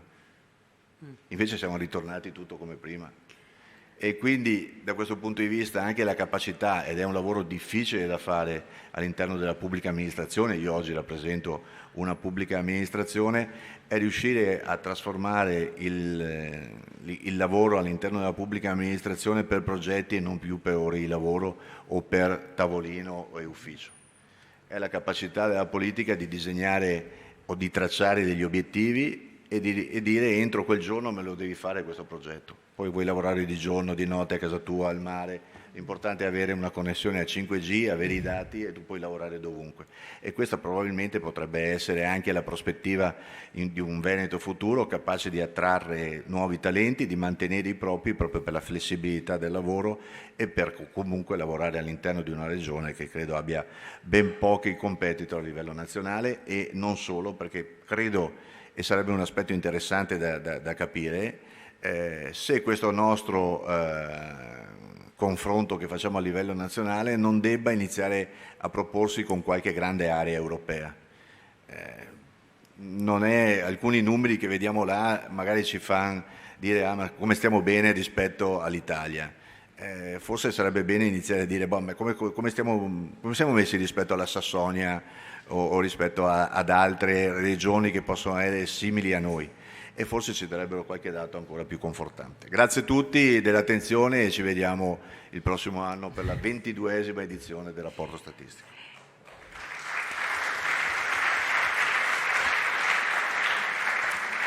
Io ringrazio in particolare l'assessore che ha fatto un intervento assolutamente onesto, ma lui è così, anche qui senza piaggeria.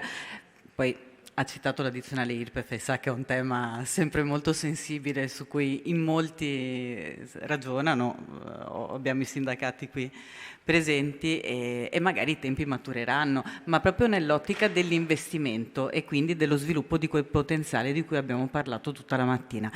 Vi ringrazio molto organizzazione per l'opportunità di aver preso parte a questa mattinata, vi auguro una buona giornata, credo che giù ci sia per chi si vuole fermare e considerato il meteo benedetto che ci ha accompagnato oggi in giardino giù, è molto carino, ci vediamo giù. Grazie.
Complimenti.